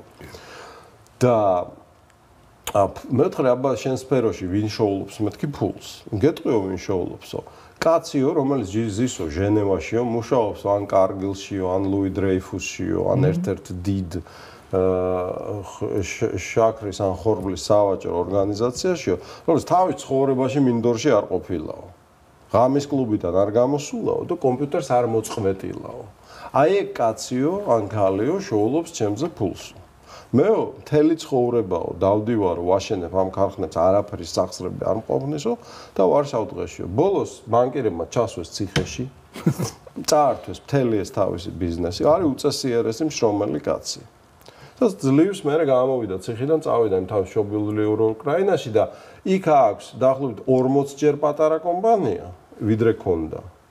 მაგრამ თავის ხელით აკეთებს ყველაფერს და ამოისუნთქა თვითონ ზის ტრაქტორზე, თვითონ მუშაობს და ეხლა აი ძალიან კარგი მაგალითია. ჩემ თვალწინ მოხდა, ანუ თვითონ სტრატეგიაში და საორგანიზაციო მენეჯმენტში, ამ ქარხნების მართვაში ჩვენ ყველაფერი დავალაგეთ. არაფერი არასწორი იქ არ იყო. და ყველაფერი იყო უმაღლესი დონის, იმიტომ რომ მე მონაწილეობდი. ხომა, პარაზიტი. მაგრამ თვითონ environment, ანუ გარემო იყო იმდენად ტოქსიკური და მახრჩობელა მწარმოებელისთვის, რომ სანამ ის მას სული ედგა, ფულს შეულობდა ჟენევაში ტრეიდერი და ბოლოს დააღწეს ბანკერებმა, ვისაც ხახვლით შერჩათ ეს. და აი ძალიან კარგი საილუსტრაციო მაგალითია იმისი, რასაც შოთა ამბობს. კი ბატონო, შევეცდები უპასუხო შეკითხვას. ეგ პარადიგმა მუშაობს იმ ვითარებაში, როდესაც სასაქონლო საფონდო ბირჟები ამერიკის კონტროლის ქვეშ არის და დიდი ბრიტანეთის და სოფლიოში მუშაობს ამერიკის შეერთებული შტატების ფულით საკრედიტო სისტემა. ეს პარადიგმა ახლა იცვლება და ეს ომი სხვათა შორის ამ მოცემულობას ცulis. ამიტომ რადგან შეიცვლება, ახლა წარმოიდგინეთ რომ შედგა ეგრეთ წოდებული ბრიქსის შეთანხმებები და ბრიქსში დაიწყო მიზიდულობის ცენტრი რაღაცა გარკვეული ქვეყნებისთვის. იმ BlackRock-ის ფული და არამწარმოებული ეკონომიკის რეალური ეკონომიკა სადმიდის, ხო? მაშინ იძულებ ნახეთ რა არის, აი როგორც ჩვენთან რომ კუპონს რომ დაემართა ანალოგიური რამ შეიძლება მოხდეს სწორედ იმ BlackRock-ის იმ ტრილიონებზე რომელზეც თქვენ ბრძანებთ თუ ამერიკის შეერთებული შტატებს არ ექნება კვლავწარმოებითი ეკონომიკა ანუ ეგრეთ წოდებული რეალური ეკონომიკა სამწუხაროდ მან თავისი ხელით გაიტანა თავისი ეკონომიკა და ეხლა მცდელობა აქვს რომ ამ საომარი მოქმედების შედეგად ძალიან ბევრი ევროპული წარმოება გადმოიტანოს ეკით ხო ამით ხელშეუწყო ჩინეთის ეკონომიკის სერიოზულ განვითარებას. იაპონია მართალია უღელქვეშ არის შეერთებული შტატების, მაგრამ ერთი სული აქვს სიტუაცია, როდის მიეცემა რომ მანაც სუვერენული იაპონიის სახები იყოს და აი ამ პარადიგმის ცვლილების იმედი მაძლევს სწორედ იმ პროგნოზის გაკეთების შესაძლებლობას, რომელზეც მე ვსაუბრობ. ანუ ეგ მოცემულობა აუცილებლად შეიცვლება და თქვენ რომ ბრძანეთ ევროპაზე, როდის გაჩერდება ევროპა? მე გეტყვით მარტივ მაგალითზე. წარმოვიდგინოთ რომ რაღაცა სურდوان რაღაცა შეგეყარათ, ხო? თქვენ ჯერ მედიკამენტებს არ ღებულობთ, ვიდრე სხეული ებრძვის. მაგრამ თუ ხედავთ რომ სხეული ვეღარებ, მე უკვე სხვა საშუალებებით ერთვებით. ანუ დაზიანების ხარისხი გააჩნია, როგორ მოქმედებას ვახორციელებ. ამიტომ ევროპის დაზიანების ხარისხი განაპირობებს იმ ტრიგერის ჩართვას, რომელიც თქვენ ბრძანეთ, როდესაც ევროპა უკვე იძულებული გახდება ჩაკეტოს შეერთებული შტატების გავლენები ძალიან ბევრ რამეზე უარი თქვას. თან ომის შემდეგ ჩვენ ძალიან კარგად ვიცით, რომ ყველაზე კარგი შესაძლებლობაა ომის შემდეგ ყველა ადრინდელ ვალდებულებებზე თქვა უარი, რასაც ჩვენ მშვიდობის პერიოდში ვერ აკეთებ. და ეს ომი იძლევა იმის შესაძლებლობას, რომ ამ ქვეყნებმა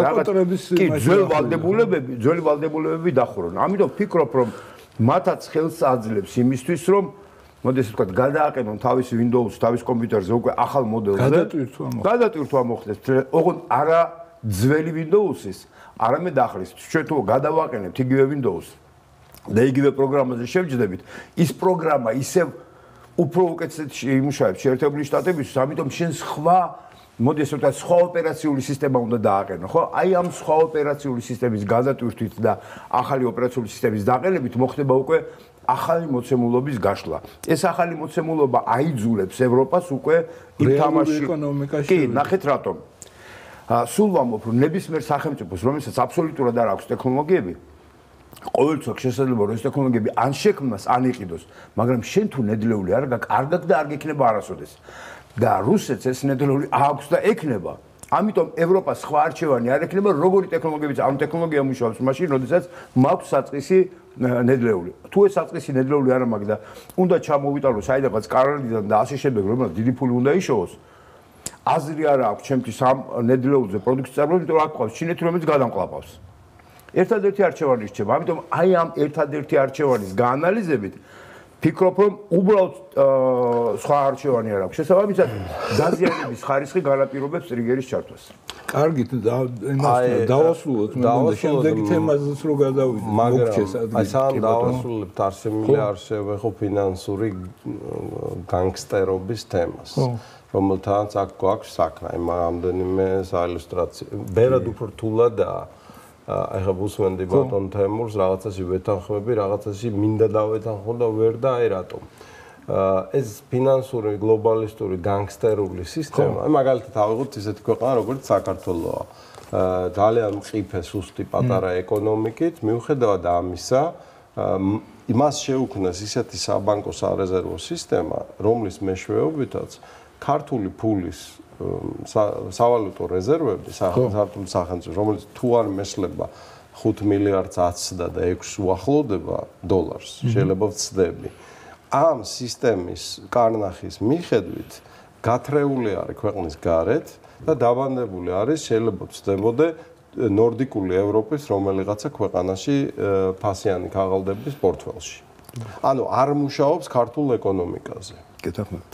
ანუ ჩვენ 5-6 მილიარდი ხა წარმოიდგინე რომ გაუშვათ ემასი რა ქვია სოფლის მეურნეობაში მაგალითად როგორ იმპულსს მიიღებს ეგრევე წარმოება და სოფლის მეურნეობა ხო და ეხა მე მაგას ვაკვირდებოდი რუსეთში წლების მანძილზე აი მაგალითად ჭარბი ფული რაც რუსებს შემოსდიოდათ ნავთობის და გაზის გაყიდვიდან მაგავე სისტემის მსტოვრებმა ჩანერგილებმა ელცინის ადმინისტრაციის დროს ის ეკნეს რომ 680 მილიარდი დოლარი იყო აი ეს რეზერვები რუსეთის ომის დაწყებამდე და რაციონალი ამ ეგრეთ წოდებული კუბიშკის დაგროვებისა იყო ნაჩორნი ძენი ანუ შავი დღისთვის ხო და ეს ფული სად იდო ამერიკის შეერთებული შტატებისა და ევროპის ფასიან ქაღალდებში შავი დღე როგორც კი დადგა, ეგ ფული დაახიეს. მთლიანად ვერა,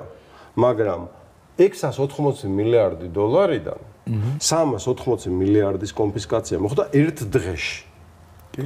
ის ბანკის მენეჯერები, ვინც ამას განკარგავდნენ, ეხლა წარმოიდგინეთ ჩვენ თანამემამულე რო ყოფილიყო, როგორც ადრე იყო რუსეთის ხელმძღვანელი და მის მენეჯერებს ეგეთი ხაია ბოდიში მოსულდათ, რას უზავდა მათ.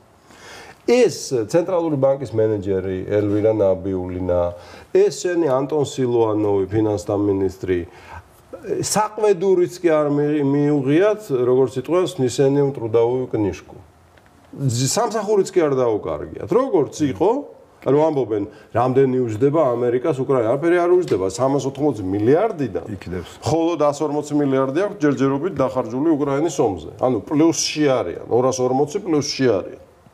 და ეხლა რას ვიძახი რა რომ რო წარმოვიდგინოთ ეხლა რუსეთისთვის კი დიდი ქვეყანაა დიდი ეკონომიკა 380 მილიარდი რუსებს ლექციას უკითხავდი მოსკოვში პოსტლიბერალურ იდეოლოგიაზე რა ევრაზიის კავშირს და ახალგაზრდობას და ჩემი მოხსენების თემა იყო პოსტლიბერალური იდეოლოგია და უთხარი რომ აი შეხედეთ მე როგორც მესაქმე კაცი დაახლოებით ვიცი ფასები რა აღებს რუსეთში და ესეთ მაგალითს მოგიყვანთ რას ნიშნავს 380 მილიარდი დოლარის დაკარგვა თქვენთვის.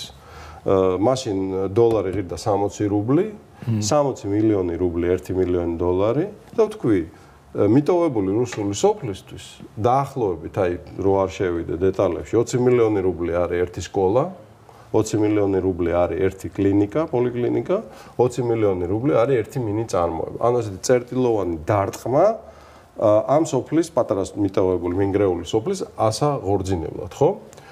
რამდენი არის ეს? ეს არის 38000 ეგეთი სოფელი. 380 მილიარდი დოლარი არის 38000 აღორძინებული სოფელი. მოსახლეობაში ეს ნიშნავს დაახლოებით 200 მილიონ კაცს. და ანუ ეს არის რუსული სოფლის სრული რენესანსი. რომელიცთვისაც თქვენ 15 წელი გაგროვებინეს ფული და ერთ დღეში დაგახიეს. ხო? კი ბატონო. და აი მე დავიწყე ეს ჩემი ოპუსი ფინანსური განგსტერების აღწერით. რასთან გვაქვს საქმე, ხო? ისეთ ღატაკ ქვეყანას, როგორც ჩვენი 5-6 მილიარდი აქვს ბჭყალებში და თან არა აქვს. გესმის? და რა უნდა მოხდეს იმისთვის, რომ ეს ძალიან სასტიკი განგსტერობის ფორმაა, ყველაზე მურტალი. აი, იმაზე უფრო რა, ნამდვილ განგსტერობაზე უფრო. იმიტომ რომ მას აქვს თავისი უმობელი კანონები, შენ თუ არ ემორჩილები, ეგრევე კლავე. შენ თუ ხმას იღებ აი ამ იდეოლოგიის წინააღმდეგ, ჯერტი ხარ თავისუფალი, გიჟი ხარ. მაგრამ თუ რაღაცას აპირებ პოლიტიკაში შედიხარ, ეგრევე ანავად გახდები, ან გაგაგორებენ, ხო და აი რა უნდა მოხდეს, მოდი აი ასე დავამთავროთ ამ კითხვას დავსვავ შენთვისაც და თქვენთვისაც ბატონო თემა. გავიგე აი თქვენ მაინც უფრო ეკონომიკური პარადიგმით საუბრობთ, მაგრამ მოდი პოლიტიკური ან განგსტერული პარადიგმით ვიცი. რა უნდა მოხდეს, რომ ეს კაბალა განგსტერული ჩატყდეს. ანუ რა უნდა ქნას, თქვათ, ისეთმა ქვეყანამ, როგორიც არის გერმანია, რათა გამოაღწიოს აი ამ ჯურღმულიდან, რომელშიც იღუპება. ბატონებო, მოდით თუ თქვენი თანხმობა იქნება ერთი გადაცემა დავუთმოთ მაგ თემას, იმიტომ რომ მე დიდი სიამოვნებით გავცემ პასუხს, მაგრამ აი ამ იმაში რომ ვერ ჩავეტარებ, მაგრამ ძალიან დიდი სიამოვნებით, იმიტომ რომ მე ამ საკითხს განვიხილავ ესეთნაირად, პოლიტიკა, ეკონომიკა ნებისმიერ ქვეყნის ეკონომიკური პოტენციალი პირდაპირ პროპორციულია მისი საშინაო და საგარეო პოლიტიკის მარგი ქმედების და უკუპროპორციულია ამ ქვეყანაში არსებული სამართლებრივი პრობლემების. თუ ამას საერთაშორისო მასშტაბით განვიხილავთ, იგივე იქნება მისი საშინაო და საგარეო პოლიტიკა, ოღონდ უკუქმედება ექნება საერთაშორისო სამართლის. რადგან ამ საერთაშორისო სამართალს შეხლა ჩვენ ხაზი გაქვს გადასმული და ეს ვერ შედგა, როგორი სამართალი შეიქმნება, იმაზე უნდა ავაგო ახლა ის პასუხი, რომელსაც ეს კითხვა იწევს. ამიტომ დიდი სიამოვნებით თუ თქვენი სურვილი იქნება, ხო. კარგი, შემდეგზე გადავიდეთ, იმიტომ რომ მართლა დაგვრჩება ძალიან საინტერესო ეს იმპიჩმენტის საკითხი, რომელზეც მე პატარა იმას ვიტყვი, თავიდან სულ პატარა შესავალს ვიტყვი, მაგრამ ეს კითხვა მაქვს ძირითადად ლევანთან, იმიტომ რომ მას ძალიან კარგად ესმის ეს და თქვენს რა თავისთავად და მე ამ კითხვას, მე უფრო კითხვას დავსვავ და არ გავცემ პასუხს, იმიტომ რომ ძალიან ბევრი კითხვა მაქვს. დღეს ესე მოხდა, რომ შემდეგი პრეზიდენტი ჩვენ არჩეული პირდაპირ წესით არ გვეყოლება. დღეს ხდება იმპიჩმენტი ბოლო პირდაპირ წესის არჩეული პრეზიდენტისა. მე არც მის პირად იმებზე გადავდივარ, მის პოლიტიკურ პოზიციაზე გადავდივარ და ასე შემდეგ. თავისთავად ეს ინსტიტუტი გამოცლილია ყოველგვარი უფლებებისგან და პრაქტიკულად რაღაც სასაცილოა, ესე იგი ბავშვს ეზოში არ უშვებ და ახლობთ ეს მან უნდა მიმართოს მთავრობას, რომ იმან გაუშვას უსხოელში ვიზიტზე და ასე შემდეგ და შემორჩენილია ძალიან მცირე ბერკეტები, რომ რაღაცაზე მოქმედება ჰქონდეს, თქვათ, გინა პოლიტიკაზე და გინა შინაგან, თქვათ, ჩვენ პრობლემებზე და გინა საგარეო პრობლემებზე. ანუ ეს თვითონ ეს ინსტიტუცია უკვე გამოშიგნული და ეხლა ხდება ამ ინსტიტუციის მიმართ იმპიჩმენტის წარმოება იმის და მიუხედავად, რომ მას არანაირი აზრი არ აქვს. ანუ და არც ისეთი პერსონა არის ამ თანამდებობაზე, რომელსაც შეუძლია იმის და მიუხედავად, რომ გამოცლილია ამ იმისგან, ხო, უფლებებისგან აზრი მისცეს ამას. იმიტომ რომ ადამიანს შეუძლია შექმნას ინსტიტუცია, თუ ის ძალიან ძლიერი და ავტორიტეტული ადამიანია, ხო, მას შეუძლია რაღაცა ისეთი რამ შექმნას, რომ ამას წონა კონდეს. არის ხალხი, რომელსაც არანაირი თანამდებობა არ უკავია, მაგრამ თავისი ცხოვრების წესი, თავისი დამოკიდებულებით ქვეყნის მიმართ, ხო? აი იგივე ჩვენი პატრიარქი, ხო? უზარმაზარი გავლენა აქვს, ხო? ჩვენ ქვეყანაზე და არა მხოლოდ ჩვენ ქვეყანაზე. ხო და ეს ხო არ ხდება ახლა. ჯერ ესე თუ იცით, რომ ეს აბსოლუტური ესე იგი ნონსენსია, იმიტომ რომ ესე იგი წამოიწყეს ინიციაცია დაიწყეს იმ პროცესის, რომელიც არ დასრულდება არაფრით. ნუ ეს ხო თავისთავად დაცინვა. თავისთავად დაცინვა არის თვითონ ამ ინსტიტუციის მიმართ. ეს ხო იმიტომ ხო არ ხდება, რომ ეს თლად გაბაიბურდეს და საერთოდ დამთავრდეს ამ ინსტიტუციის არსებობა. და ჩვენ გვინდა სუვერენული ნორმალური ქვეყანა, სადაც იქნება ვერტიკალი. სადაც იქნება გააზღვეტილების მიმღები ვინმე პირი. და დღეს დარჩენილი ვართ უდიდესი ადამიანის გავლენის ქვეშ, ერთადერთი პირი ესეც საქართველოში არის ჩვენი პატრიარქი. აი ეს მე გამოვაცალე პიროვნული ისენი ჩვენ დამოკიდებულება ქალბატონის მიმართ და 1000 სისულელე წერია ამ კონსტიტუციაში და ამას თურმე დაურღვევია ეს კონსტიტუცია, იმიტომ რომ ну ახლა ისე სლენგს ვიღებ პაესტკაში მამის წავიდო და არ დაუგრეკა ამათ რა. აი ამ კონტექსტში ვილაპარაკოთ ამას. მე ამას ორი იმიდან უყურებ ფიცარი. ერთი მოდით თვითონ პროცესს მე აღვქვავ როგორც მაგალითად საკონსტიტუციო სასამართლოს ახლა მე უყურებ როგორც იმასაც ხო არ აქვს ისეთი ლეგიტიმაცია როგორც პრეზიდენტს. ისიც არ არის პირდაპირ არჩეული. ვინ? საკონსტიტუციო სასამართლო. დანიშნულია. კი ბატონო. ხო და უყურებ როგორც ჩააბარებს გამოცდას როგორც საკონსტიტუციო სასამართლო, ანუ რა განაჩენს გამოიტანს. ამას უყურებ ამ კუთხით. რაც შეეხება პრეზიდენტს, მიუხედავად იმ ეს ცობგაც გამოცდილ აჭარულს რო შეადარებს პრეზიდენტი. იმ ცობ გამოცდილს თავისი მოყვარული ყავს. ანუ ნახეთ საზოგადოების ერთი ძალიან დიდი ნაწილი ფიქრობს რომ ეს ინსტიტუტი უნდა იყოს და ასე შემდეგ. მეორეს მიაჩნია რომ ეს ინსტიტუტი არაფრის მქონელია და ასე შემდეგ.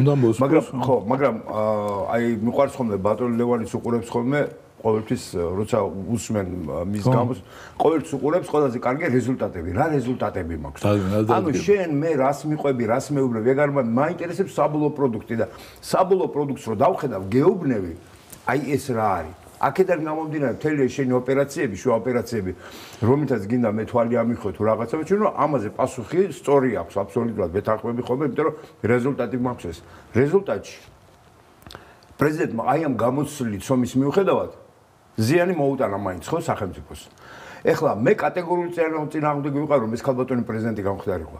მე რომ ქართული ოცნება ყოფილიყავი, რომელსაც დამაძალა დასავლეთმა რომ ეს ქალბატონი დამეყენებინა კანდიდატად არ დავეხმარებოდი მიუხედავად იმისა რომ ნაციონალური მოძრაობის კანდიდატი გაიმარჯვებდა პირველი იმათ დავანახვებდი რომ მათი მოქმედება სწორი არ არის მეორე ქართული ოცნება დაირაზმებოდა და მიხვდებოდა რომ ეგრე ადვილი არ ყოფილა არჩევნების მოგება თურმე ნახეთ რა არის იმათ ჰქონდათ იმედი რომ ბიზნესმენის ავტორიტეტი თამას მაინც აირჩევდნენ ხო მაგრამ მთელი საზოგადოება და ქართული ოცნება დაფიქრდებოდა რომ თურმე არჩევნების წაგება შეიძლება და ქართული ოცნება ხო ესე კი არ იჯდებოდა საბრძოლში არამედ მაგრად იმუშავებდა ებისთვის რომ სიტუაცია შეეცვალა ან გამოესწორა. ანუ ისინი ისევ მოეშორა, აუ ჩვენ ისევ გავიმარჯვეთ.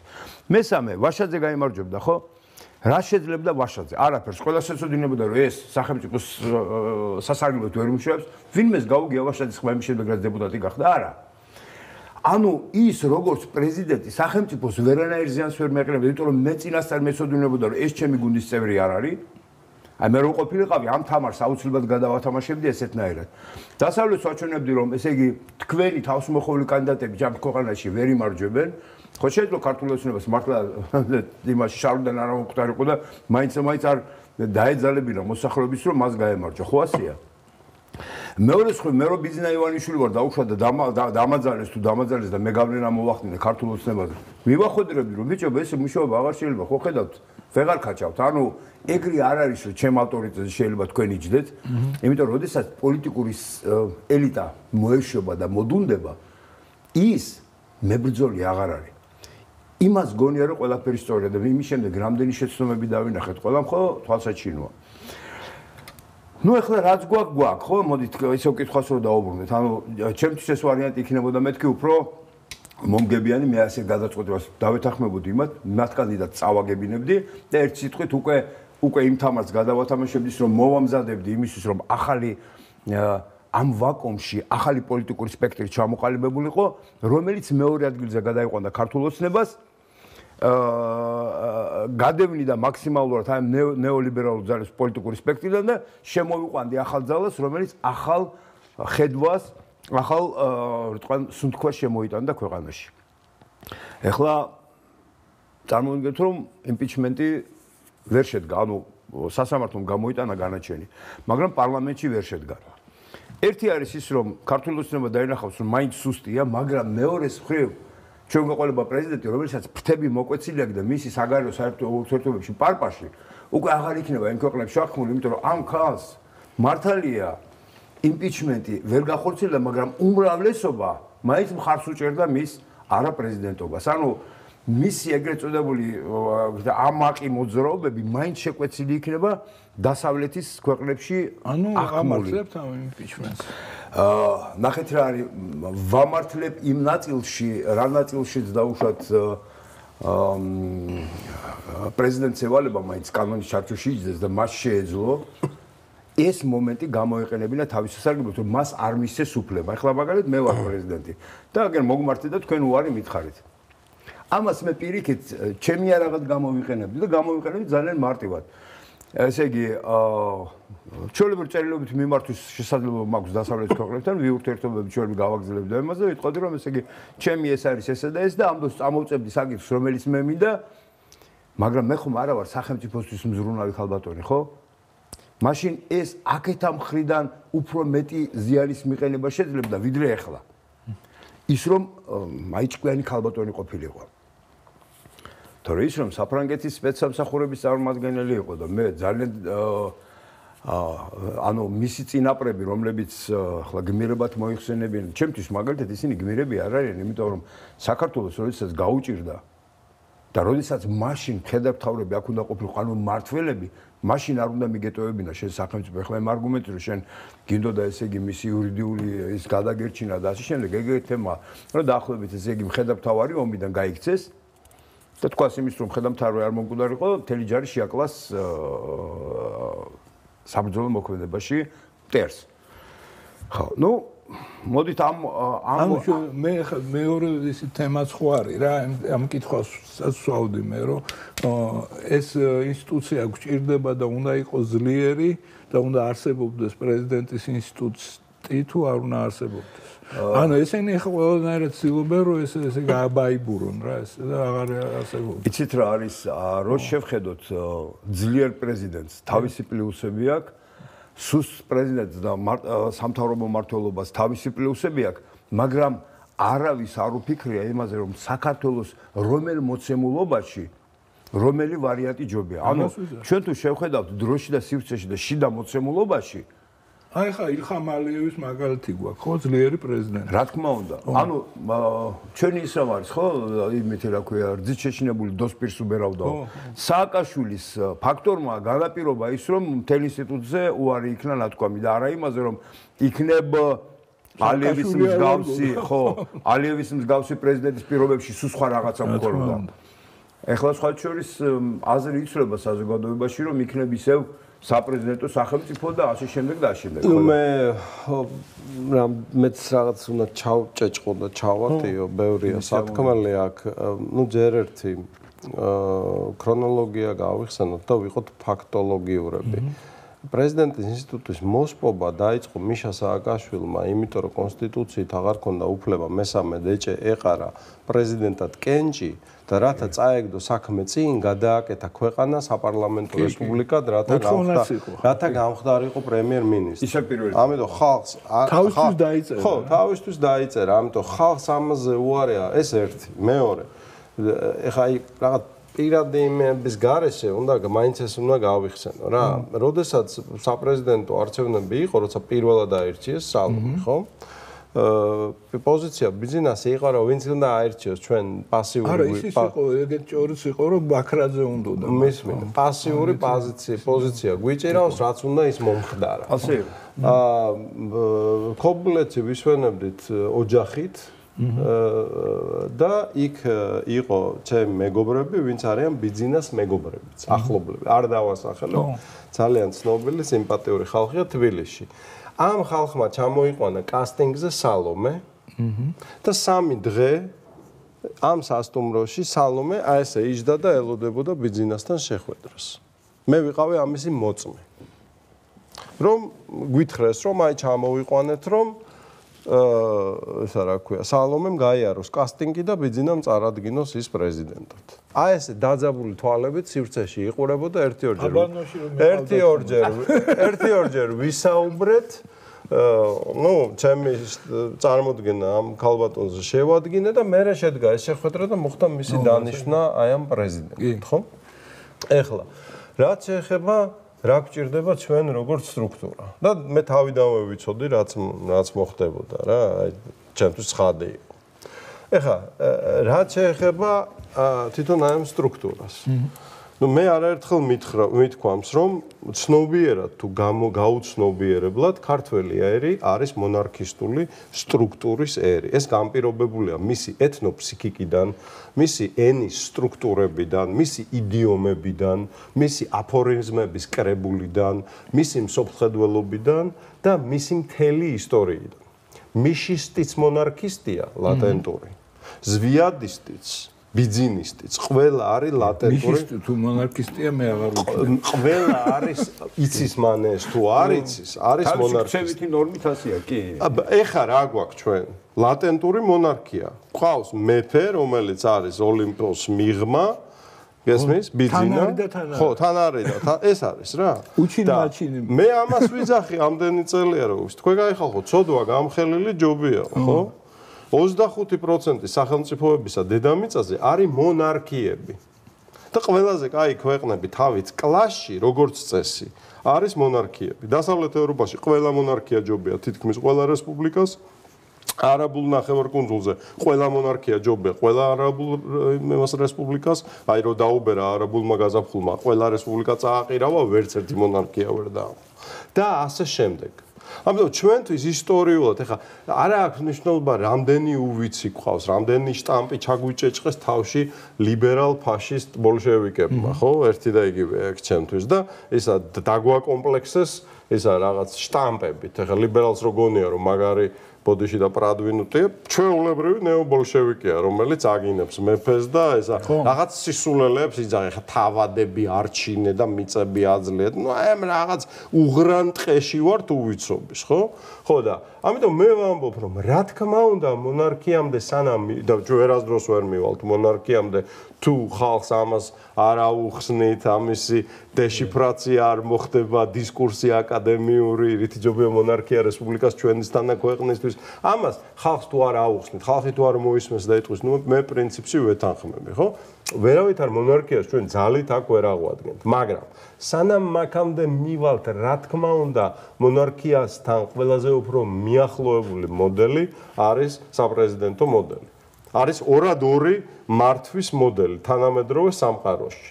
ან ყავს ისა რა ქვია საპარლამენტო რესპუბლიკა, რომელშიც ძლიერი არის პრეზიდენტი, გესმის? ისა ბოდიში პრემიერ-მინისტრი. და მასე შემთხვევაში იქაც ჩანგალია. ორადორი ვერსიაა.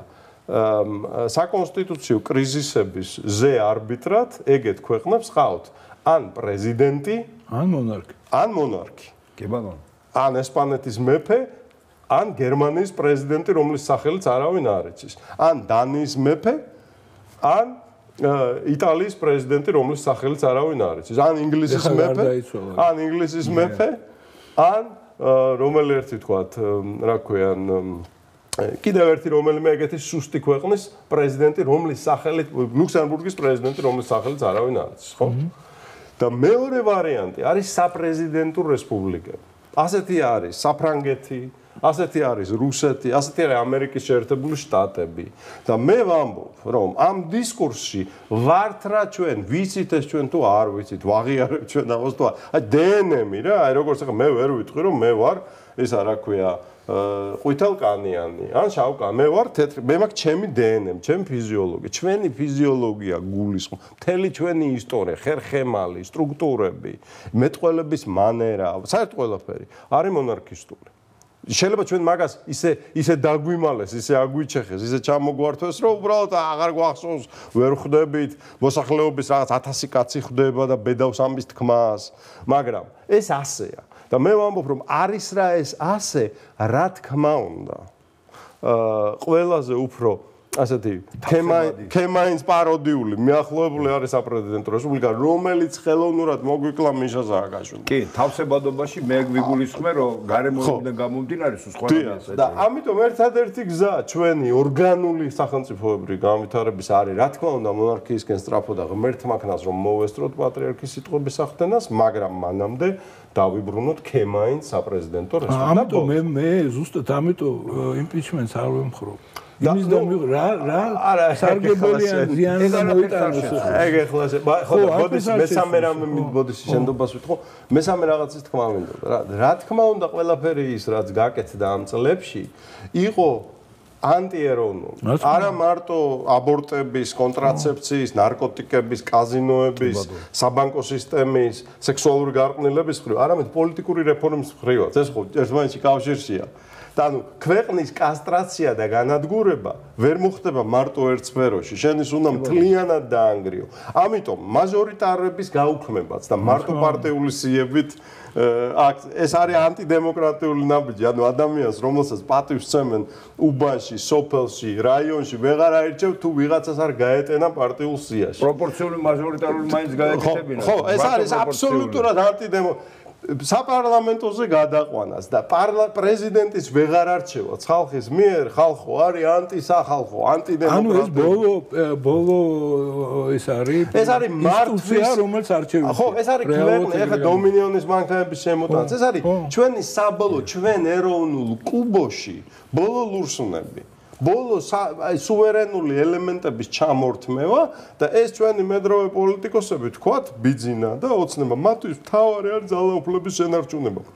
ეჭვ არ შეგეპაროს და კი არ არიან ძმაო დავიღალეთ 11 წელია ძახილით რა კაია რომ არ გვაუპატიურებთ როგორც მიშა გვაუპატიურებთ დავიღალეთ ყველამდე ვართ აი ამ პატივისცემით არ გაუპატიურებთ მაგრამ ჩემთვის ცხადია რომ ესენი უბრალოდ ყველაფერს აკეთებენ იმისთვის რომ მოცემულ რეალობაში არ აქვს მნიშვნელობა ეროვნულ ინტერესებს არ აქვს მნიშვნელობა რამდენად ემთხვევა ეს ერის გამრავლების და გადარჩენის ინტერესებს უბრალოდ შენარჩუნდნენ როგორც პოლიტიკური ცხოველები და ეს არის ტრაგედია იმიტომ რომ თუ ჩვენ პოლიტიკურ რეფორმას არ შევატრიალებთ აღარ დაგვრჩა უბრალოდ ინსტრუმენტები რეფერენდუმის უფლება ჩამორთმეული. მე და შენ არ ვიყავით ნამახვან ჰესზე რომ დაინგრა ქვეყანა მე სოსომ და შოტიკომ შევაგროვეთ საბუთები და მივედით ცესკოში გეგმით მე საქმე არ მქონდეს და ხო მიწერია კონსტიტუციაში რომ მაქვს უფლება გამოვითხოვო რეფერენდუმის უფლება ვერ მივიღეთ ყველა ნიშანი სახეზე იყო რომ ქონდა უფლება რეფერენდუმის ჩატარებისა ამ ჰესის აშენება არ აშენებისა ვერ მივიღეთ ეს უფლება ამიტომ ჩვენ გვაქვს დემოკრატიის დროშით ლიბერალური ფაშიზმი ბოლშევიკური იდეოლოგიის დროშის ქვეშ სრულიად ჩამორთმეული ხალხს ქვეყნის მონაწილეობაში უფლება მართვის მონაწილეობაში უფლება აი ნახეთ მე რისი თქმა მინდა რომ ხო შეიძლება მე შევინარჩუნო რასაც თქვენ ამბობთ რომ ხელისუფლება შევინარჩუნო იმიტომ რომ მე იმას ვეჭიდები მაგრამ ჯაგლაგი მექანიზმის მართველი ხელისუფალი კი არ ვიყო მაგარი მოდერნიზებული ძლიერი მაგარი მანქანის მართველი იყო პირობითაც ვამბობ თქვათ ჩემი ამოცანა როგორმე ხელისუფლება არ დავკარგო მე რო ხელისუფლება არ დავკარგო ხო უნდა ვიზრუნო რისი ხელისუფალი ვარ ანუ ეს რატომ არ არის მე ამას ვკითხულობ რამდენად თავმოყარია ის ადამიანი რომელიც მოდით ასე ვთქვათ ყველაფერზე წავა ოღონდ ხელისუფლება შეენარჩუნა ხელისუფლების შენარჩუნებისთვის სულ უფრო და უფრო ჯაგლად მექანიზმზე ზის და არაპირიქით სულ უფრო და უფრო გამართულ მანქანას აწყობს რომლის მართლობა უფრო სტაბილურია შენი სისტემა უფრო მუშაობს შენი სისტემაში მყოფი ყველა უფრო ძლიერი და ბედნიერია და მე უკვე 3 მილიონი და 700 კი არა ვარ 7,500,000 ქვეყნის მართველი გავხდი და 7,500,000 ქვეყანა უფრო ძლიერ ეკონომიკას ქმნის უფრო ძლიერი გავლენა აქვს რეგიონში უფრო ძლიერ აი რატომ ხო თქვენ ჩემზე მეტი გამოცდილება გაქვთ მაგ სფეროში იმიტომ რომ როგორც ვიცი გაქვთ სახელმწიფო მოღვაწეობის გამოცდილებაც მე შემიძლია მარტო ჩემი გადმოსახედიდან აი მე მაგალითად მართავდი კომპანიას, რომელსაც მუშაობდა 200,000 კაცი და ვიყავი პირველი მოადგილე 14 ინდუსტრია გქონდა და ამ კომპანიას ბიუჯეტი ჰქონდა მეტი ვიდრე საქართველოს რესპუბლიკას. ხო? და ანუ მართვაში, პროფესიონალურ მართვაში ტრაბახით არ ვწყვი, რაღაცა მინახავს, რაღაცა გამეგება, ხო? ძალაუფლებაც გქონდა შესაბამისი, ხო? ეგ რაღაც წამყვანი ბიზნეს ჟურნალების და გაზეთების გვერდებიდან არ ჩამოვდიოდი. ძალიან დიდი გავლენა, ხო? ჩემი დაკვირვებით. აი რომ ამბობენ რომ ძალაუფლება უფრო მეტი ნარკოტიკია ვიდრე ღვინო, თრობა, ქალები და ნარკოტიკები და მიჩვევა იცის და კაცი იმას ხელს ვერ უშავს. აი ჩემი გადმოსახედიდან ეს არის ძალიან ინდივიდუალური. ეხლა მე არ მინდა თავი ვიქო, მაგრამ ჩემთვის ეს იყო სასაცილო, ყოველთვის იყო ატრიბუტები, თავარი იყო საქმის. შენთვის ტანჯვარი იყო, იმიტომ შენ არ ყოფილხარ მაგის და როდესაც მე ეს დავთმე, ხო, ერთი წამი ხელი არ ამკანკალებია რა. არიან ადამიანები, არ მინდა ხარ პირადი მეებში გადა, რომლებისთვისაც ეს არის, ნუ აი ყველაფერი რა, ხო და ძალიან სამწუხარო რომ ამასობაში ერი ინგრევა. ერის სხეული ნადგურდება ჩვენს თვალწინ. როგორ შეიძლება კაცო ესა აღარ დავიწყებ ხა ჩამოთვლას იმ პოლიტიკის გატარება, რასთანაც გვაქვს საქმე. მაგრამ რომ დაუბრუნდეთ ადეკვატურ პოლიტიკურ რეფორმას, რა თქმა უნდა, სალომეს გადაცემის პირველ ნაწილში თქვი, მოუწოდე 2 წლის წინ, როცა ჩვენი საზოგადოებრივი მოძრაობა ალექსანდრის ბაღში წარმოადგენთ, რომ გადამდგარიყო და მიხარია, რომ 2 წლის მერე მაინც ამ თავისი დასრულის გაწმენდის ცდელობა მაინც გამოიღო ქართულმა ოცნებამ, მაგრამ პოლიტიკური რეფორმის თვალსაზრისით შემიძლია აი ასე ვთქვა და დავამთავრო პრაქტიკულად ყველა ასპექტი იმ პოლიტიკური ცვლილებებისა, რასთანაც გვაქვს საქმე ქართული ოცნების მმართველობის განმავლობაში, არის 180 გრადუსით საპირისპირო ეროვნული ინტერესების. დესუვერენიზაციის ეს არის ქვეყნის უბრალოდ ხელოვნურ ხელით, ვიღაც დაუბანელი კუბილიოსების ხელით მართვაზე გადაყვანის მექანიზმები რა, რომ მარკეტა გრეგოროვამ ესა რაღაცა გვითხრას და აქ ცუმბუშებმა ორ 3000 ევროიანმა NGO-შნიკებმა ბანი მიცენ აქიდან რა.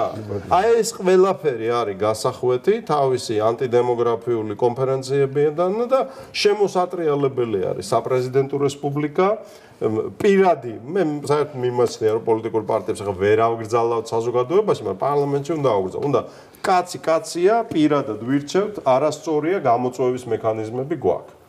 და აი კვოტები გენდერული რა ჯოჯოხეთის რაღაც ლანდები რა. მაგრამ მუქცევად პროცესში შევდივართ ბატონო. შევდივართ და შესულები ვართ, იმიტომ რომ აღარ აქვს. ახლა ჩვენ შეგვიძლია ამ ჩვენ ერიმედიაზე რაც გინდა ჰაერები ვაზანზაროთ, მაგრამ ხალხიც გვისმენს და გულს იფხანს, მაგრამ ჩვენ რა შეგვიძლია? აი მოდის ახლა არჩევნები გაისად და ვთქვათ, რას ვაპირებთ? აი ჩვენ ვაპირებთ მაგალითად რომ გავუმართოთ მუშტიკრიო, რითი? ანუ ან უნდა მქონდეს ქართულ ოცნებაზე და ბიძინაზე მეტი ფული და ადმინისტრაციული რესურსი. წარმოგიდგენიათ? ან ამერიკის შეერთებული შტატების და ხაზინაზე მეტი რესურსი. რომ მე როგორც აი სახალხო ინტერესების მეკომაგემ დავანებოთ თავის სკეპსის, ცილის წამებას, ყლელობის ცდელობას, ჯოჯოხეთს რაც გავიარეთ. აი ამას ახლა თავი დავანებოთ, უბლიზნებით. რაღაცნაირად ცოცხლები ვართ, ცხედვართ, კიდე ორი ხელი, ორი ფეხი გვაბია, თავი გვაბია და ვლაპარაკობთ, ხო? და რაღაცას ვაბილებ. გვაქვს საქმე აბსოლუტურად არათანასწორ ბრძოლასთან. ეხლა რო დავიწყეთ, ჩემი თვალით ვნახე, პირველი მოგზაურობები რეგიონებში სუსი დარბოდა და მიშლიდა შეხვედრების ჩატარებას. ბაბუაჩემის მამა, ლევანის მამა, რომელიც დახვრიტეს 37 წელს, იყო გურიის ერობის თავმჯდომარე. და 1921 წელს რო უთხრეს, აი სალომეს წინაპრები გაიქცენო და ქართული რესპუბლიკა აღარა გვაქო და შენც გაიქეციო. ამან თქვა რომ მე სად გავიქცეო. დაგხრეტენო და დამხრეტონო სამი ბიჭი მყავსო. სამი ბიჭი მყავსო, როგორ გავაფრანგო? ლევანი, ბაბუაჩემი იყო უმცროსი, დიმიტრი და პავლე. როგორ გავაფრანგო ჩემი შვილებიო? დამხრიტონ და დახვრიტეს 37-ში. და ეს გურიის ერობის თავმჯდომარის ოფისი იყო ლანჩხუთში. და რო დავიწყე ეს მოგზაურობა, გესმის, ჩემი დიდი ბაბუის პატივისცემით, მინდოდა ლანჩხუთში საზოგადოებასთან შეხვედრა. გესმის და 50 კაცი შეიკრიბა და სუსმა დაიარა და ჩამიშალა. დააშინა ეს 50 კაცი და მე სიო ჭანტურიშვილის ისა 100 წლის თავზე მინდოდა მეთქვა, რომ აი დაუბრუნდით, ცოცხლები ვართ, გესმის, არ გაურბივართ არსად და სუსმა რომ მე ხო ის არა ვარ ნაცი და მიშა და ჯანდაბა, ხო? და ეს რასთან გვაქვს საქმე? ეს გვაქვს საქმე აბსოლუტურად, აი ესეთ ცინიკურ, ვითომ რბილ, სინამდვილეში უსასტიკეს დესპოტურ მონოპოლიასთან. და რაღა გასაკვირია რომ ეს მონოპოლია დალპეს, რაღა გასაკვირია რომ ის კორუფციაში ამოიხჭოს, რომ მისმა ჩინოვნიკებმა მისცენ უფლება იარონ ქალაქში მაიბახებით და მერსედესებით. გვაქვს უკვე ამის. მე საქმე ვისაც მაქვს ამის საშუალებაც და უფლებაც ამ ჩვენ ღარიბ ქვეყანაში მიცემ ეს ფული სკოლის შენახვაზე დავხარჯო. კი თავს კი არ ვიქებ. მაგრამ მიმასნია ცუდ ტონად. კი რა თქმა უნდა ჟიგულით არ დავდივარ. მაგრამ აი ყველაზე ბოლო მარკის მაყუთიანი არ შემილია რა და ჩინოვნიკები ყავს უკვე. გესმის? ვიც რო რა ჯამაგირი დააგროვეს თუ რა და ეს არის ლპობა. ანუ ეს არის პოლიტიკური სისტემა, რომელიც ხალხის ნებას ფეხებზე იკიდებს და ეუბნება, მადლობელი იყავით, ცოცხებს არ გიყრით. და როცა გაუჭირდება, გესმის, თავისი კანალებით მე გამოდის და ისაო, ხალხო გამოდით და გამოგვესახეთ. ეს ისიც არჩევნები იყო და ეხლა რაც ხდება, რომ ბოდიში, ისა ხალხო, ეხლა თუ დაგვიწყესო გადატრიალებაო, გამოდით და გამოგვესახეთო სახალხო რაზმები შექმნითო და მაინც ერთი წუთი. შენ ის არა ხარ, ბიჭო, რომ 11 წელია მაზი ხარ. ისა რა ქვია, არც კაზინო გააუქმე, არც ნარკოტიკები, არც გარყვნილება და საერთოდ არაფერი არ გააკეთე იმის. და ეს ეგზისტენციალური ამოცანა ახლა იმიტომ დადგა, რომ ვერ წარმომიდგენია ახლა როგორი ღონისძიებებით არის შესაძლებელი 2024 წლის არჩევნებამდე ისეთი ძალების მოგროვება და ისეთი, რო იტყვიან, აზრზე მოსვლა მოსახლეობის და ხალხის ზოგადად და პოლიტიკური ძალების, რომლებმაც უნდა შექმნან პარლამენტში ისეთი ძალა, რომელიც პირველ რიგში კონსტიტუციაში მოუვლიან იმ ძირითად საკითხებს, რომლითაც სწორი ვექტორი გაჩნდება და ეს ამოცანა დგას ახლა. აი ნახეთ, რამდენად მართლაც ეგზისტენციალურია 2020 წლის არჩევნების აზრი და მნიშვნელობა. რა არის კონსტიტუცია და ამოსაღები? მე რომ მკითხო ეს კონსტიტუცია არ ვიცი, მე მაგალითად საერთოდ სხვა რაღაცაზე ვიმუშავებდი აბსოლუტურად. უბრალოდ ამან რომ არ ვიკითხო და მუხლები არ მახვდა ცნობიერებაზე გავლენა რო არ მოახდინა, საერთოდ გადავდები გვერდზე და უბრალოდ დავწერდი იმას, რაც ნამდვილად სახელმწიფო სჭირდება და აი ეს მომენტი დაგვიდგა ახლა. სულ ეგ მაფიქრებს, როგორი არგუმენტებით რა ძალებმა როგორ უნდა ვესაუბროთ მოსახლეობას, ვისაც ირჩევენ და ვის ირჩევენ. ძალიან ცენტრალურ კითხვას ვამბობ და მე ესე იგი პასუხობდით და ვიცი რომ ეხლა დამცინებენ და ბევრი ვერ გამიგებს, მაგრამ ჩემი პერსონალური გამოცდილებიდან ის რაც უნდა მოხდეს არის სასწაულის თოლფასი. და ეს არის ჩემი პირადი გამოცდილება. იმიტომ რომ როდესაც მე 15-20 წელი მეკაცებოდեմ პოლიტიკაში და მე მესმის რომ ყველა სუბიექტური გამოცდილება გვაქვს. აი მე ჩემსაც გიყვებით რა. და ყოველთვის უარს ვამბობდი, იმიტომ რომ ვიცოდი რას მოიტანდა ეს და ცხონებული მამაჩემი რომელმაც ვერ გადაიტანა ეს, თურმე ყველა ჩემ მეგობარს ეუბნებოდა არ შეუშვათ იმ დღესვე მოგვიკლავენ ლევანს. ხო? ჩემთვისაც აქვს ნათქვამი. ჩემთვისაც აქვს ეგ ნათქვამი თურმე. და მე ვერ გადაიტანა რაც მე დავემართ. ხო და რო შევედი, ხო, მე შევაწყდი, გადავაწყდი სასწაულს, იმიტომ რომ ხარივით ჯანმრთელი სპორტსმენი კაცი, თვენახევარში გული კინაღამ გამიჩერდა და ახლა არ მინდა საზოგადოებას თავი შევაწყინო ამით, მაგრამ დიაგნოზი მოკლედ რო თქვა, იყო ასეთი: ცხოვრების ხანგრძლივობა 1 თვე მაქსიმუმ, აუცილებელი არის გულის ტრანსპლანტაცია, აუცილებელი არის ღვიძლის ტრანსპლანტაცია, მანამდე უნდა გაიკეთო ქიმია, რომელიც შეუთავსებელია სიცოცხლესთან. და ალბათ ვერ გადაიტო. აი ესე დავიწყეთ. და რომ წერენ, ეხლა სად დაგვეკარგეთ ბატონო ლევან და რატო დანებ მეცინება ხო? შენ იცი აი ამას რომ წერ. რას ნიშნავს 24 ქიმიის გაკეთება? აი რას ნიშნავს ეგა?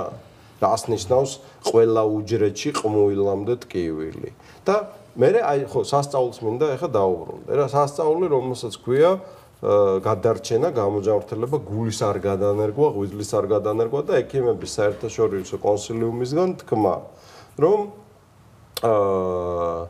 ესეთი რამე არასდროს არ მოხდა და შესატანია სამედიცინო ენციკლოპედიაში კი ბატონო მე ვიცი რაც მოხდა ჩემგან სრულად დაუმსახურებელი სასწაული ხო ღვთის მადლით ამდენი ხალხის ლოცვით ამიტომ მე სასწაულების კი არ მჯერა მე ის უკვე ვიცხოვრე და აი თქვენ რომ მკითხულობთ რომ რა უნდა მოხდეს იმისთვის და ეხლა ვიცი რომ ამას დაგიმახინჯებენ შემოგიტრიალებენ დაგცინებენ რამდენიც არ უნდა მოყვეს ხო ეს იქნება რომ ეს შენ ეს გაითამაშე ვიღაც ტიპი მისულა ჩვენი ვითომ ახლობელი და ჩემი ნათესავისთვის უკითხია რა მაგარია თამაშობს მაგრა გააკეთა ჩემ მამა ჩემი გადაყვა ამ ამბავს 8 შვილი შოკში ჩემი ცოლი და თურმე მე ამას თამაშობ ხო და ნუ აფსიქიკა უნდა გქონდეს ადამი და ეხლა რას ვიძახი რა რომ აი რო გაგცეთ პასუხი, მე ამას გეუბნებით როგორც გეოფიზიკოსი, მაგისტრი ბიზნესის მართვის ადმინისტრაციაში, მე-14 საუკუნის სწრაფად გამოცდილების მქონე ინდუსტრიაში და ბიზნესში და მართვაში. მაგრამ სულით პოეტი კაცი. მე გეუბნებით ბატონ თემურ, რაც უნდა მოხდეს არის სასწაული. ანუ ჩვენ რო ეს ჭაობი გავარღვიოთ, არავით არის შანსები ლოგიკური. ჩვენ აღარ დაგვრჩა რა, არავით არის, არც მე მაგის ფული არასდროს არ გვექნება, არც რესურსები და არც ერთობის უნარი.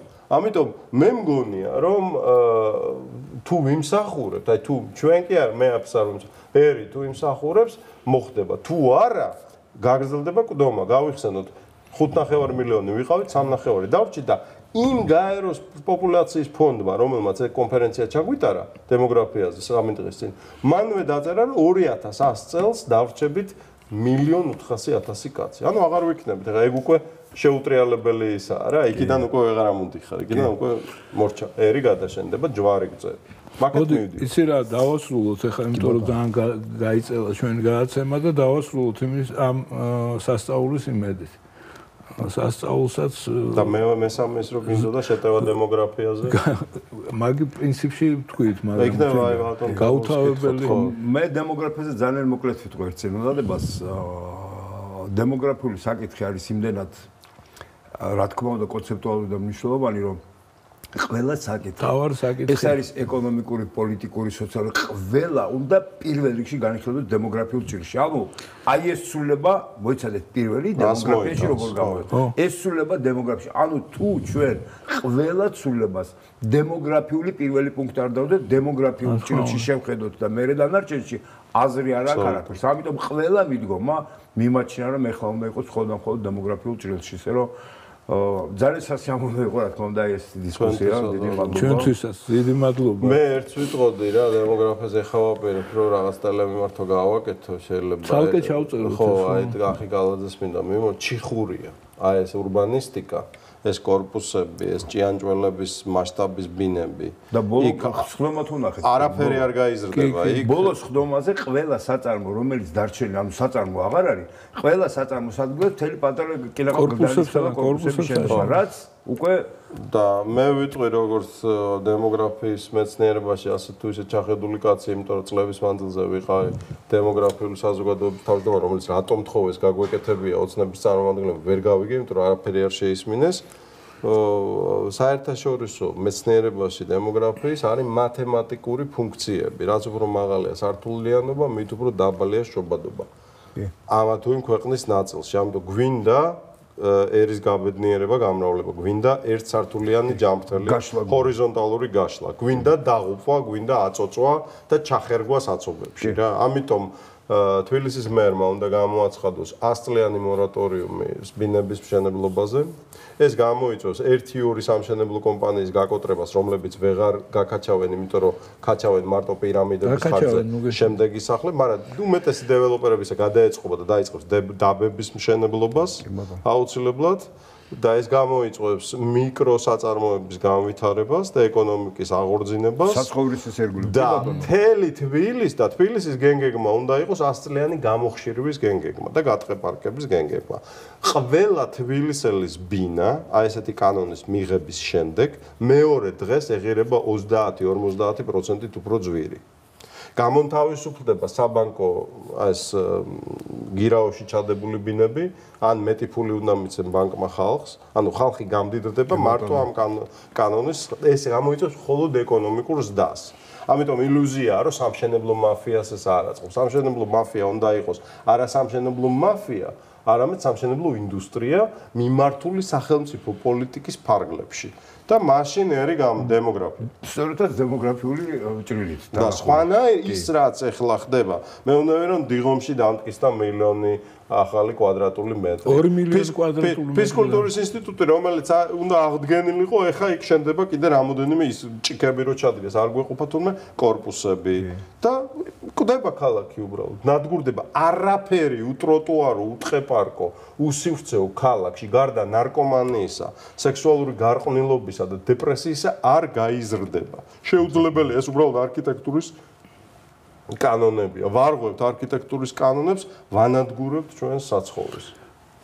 დავასრულოთ მაინც ესე და ეგ აუცილებლად ცალკე სასაუბროა ეგ თემა და დიდი ის უნდა დრო ამას და ჩვენ გადაცემის ტაიმინგი ამას ვერ იტანს. დიდი მადლობა ბატონ თემურ, აი ძალიან მოხარული ვარ და მეც ასევე უღრმესი მადლობა თემურ გვესტუმრეთ და შევთანხმდით მინიმუმ კიდე ერთი გადაცემის თემაზე როგორც დიდი სამონებით. დიდი მადლობა. კარგად ზანდებოდეთ. გარდავნებოდით.